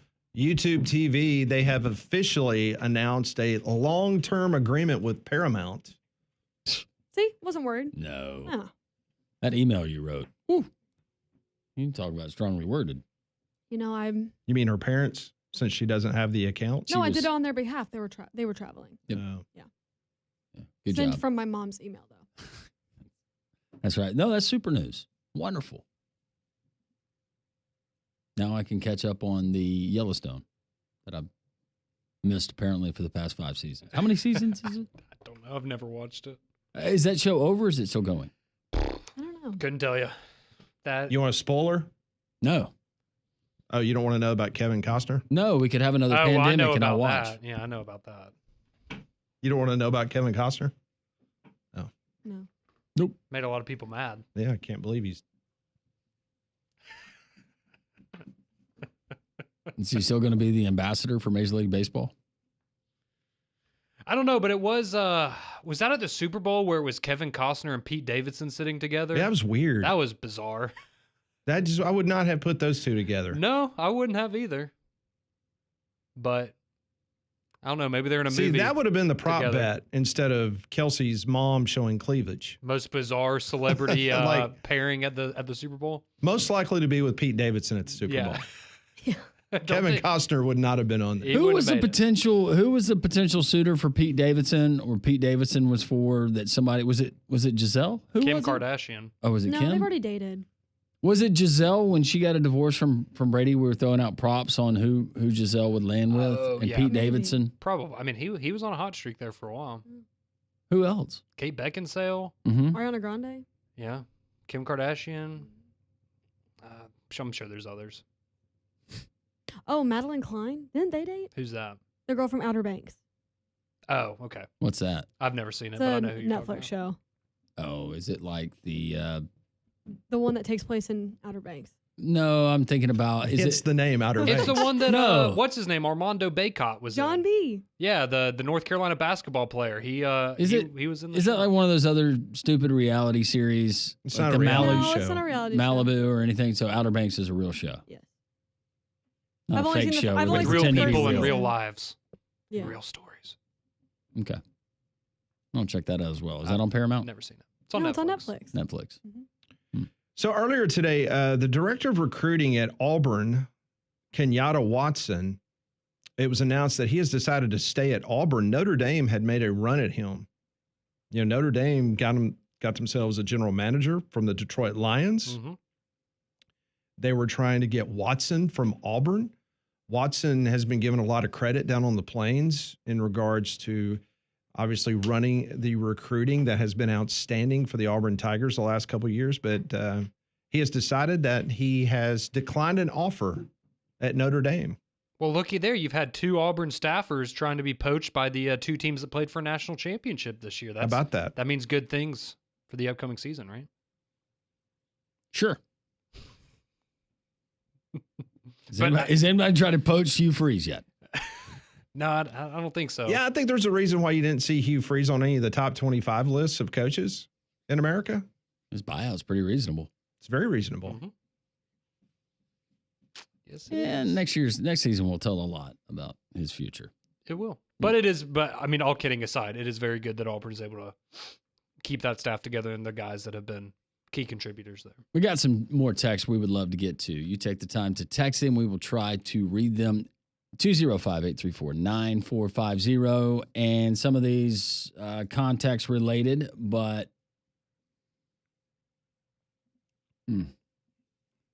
Cowboy, tasers will stop the fighting. Do we need the fighting to stop in hockey? No. It's one of the main Absolutely not. attractions. I'm not a hockey fan, but can you explain why the USA and Canada hockey teams hate each other so much? Well, because the Canadian players and fans were booing the national anthem, correct? But was that related to Donald Trump? I would imagine that's probably President Donald Trump, I'm sorry. I would think that would probably be part of it. But you also have to remember, I mean, in the NHL, I mean, a lot of these guys, there are already rivalries instilled because of who they play and, you know, different teams that they face and those kind of rivalries too. And I think you add those two together, you get the scrap on you got on Saturday. BB chimes in. She says, nothing like a good physical hockey game. These guys get clocked, lose teeth, bleed on the ice, get stitched up, and head right back out there. America! Thank you, BB. Hope you got your Cabana Boy. Well, that was her Valentine's That wish. was her Valentine's wish. It was Cabana Boy, and it was, where was it? Is that a pool, right? No, I think it was an island. Oh, maybe it was an island or a beach or I something. don't think you get a, I don't know, actually. Never mind. Has anyone mentioned during the show about the Nebraska pitcher who got hit in the face? Yeah. It was like a line drive? Yeah, it was like a 106 mile per hour right to the face. Is he okay? Yeah, he was in a picture smiling with a thumbs up. Does he have like a big old knot on his forehead or Oh, something? his eye, like he can't see out of it. Yeah. That's awful. Bloody nose and everything, but yeah, he's good. Stephen in Lexington on favorite presidents. He says Teddy Roosevelt was a bad arse. I've always heard very good things about him. He was great not in the museum. Yes, he was. Robin Williams. That's right. Walker says Washington, George that is, set the precedent for a 2-term limit. Washington could have become king of America had he wanted to, but of course he didn't. Ran into a little problems with the whiskey rebellion. When the United States wanted to tax whiskey and farmers didn't take too kindly. It was almost like a throwing the tea in the Boston Harbor situation. And old George had to get out his uniform. And when he showed up on site, they quickly decided, you know what, that's not a good idea. Behind every great man, there's a even greater woman. And Martha, I did not realize her affluence, but she had a ton of cash. Really? Mm-hmm. Okay. The dowry paid off for old George. Tim, good Lord, did Conrad just really think that Clinton did not do 2 terms? Wow, he's really young. No, I think he... I just knew he got impeached, and I assumed that I thought he was in there for like 6 or 7 years. Josh in Huntsville wants to know, does anyone remember a William Taft cameo in The Greatest Game Ever Played with Shia LaBeouf, Disney movie? No. I do not. Mm-mm. Was he in a bathtub? Will, wrestling is huge in the Midwest and the East Coast. It's growing here in the South. It's not super popular, but it's a great sport for boys and girls. David Hoover said he just finished the series of Landman with Billy Bob Thornton. Outstanding series. I recommend. Thank you. That was the one Jerry Jones starred in. Justin says, Pat, he wants to see more rugby. Only if we get the Gaelic play-by-play guy on the call. Oh, yeah. That's going to do it for us today. We appreciate you joining us on President's Day. You can find everything there at JocksFM.com, the 3-Man Front podcast. Tomorrow, live from Social Taco in Homewood from 10 to 2. Hopefully, you'll join us in person or right here or however you listen or stream. Paul Feinbaum. He's next.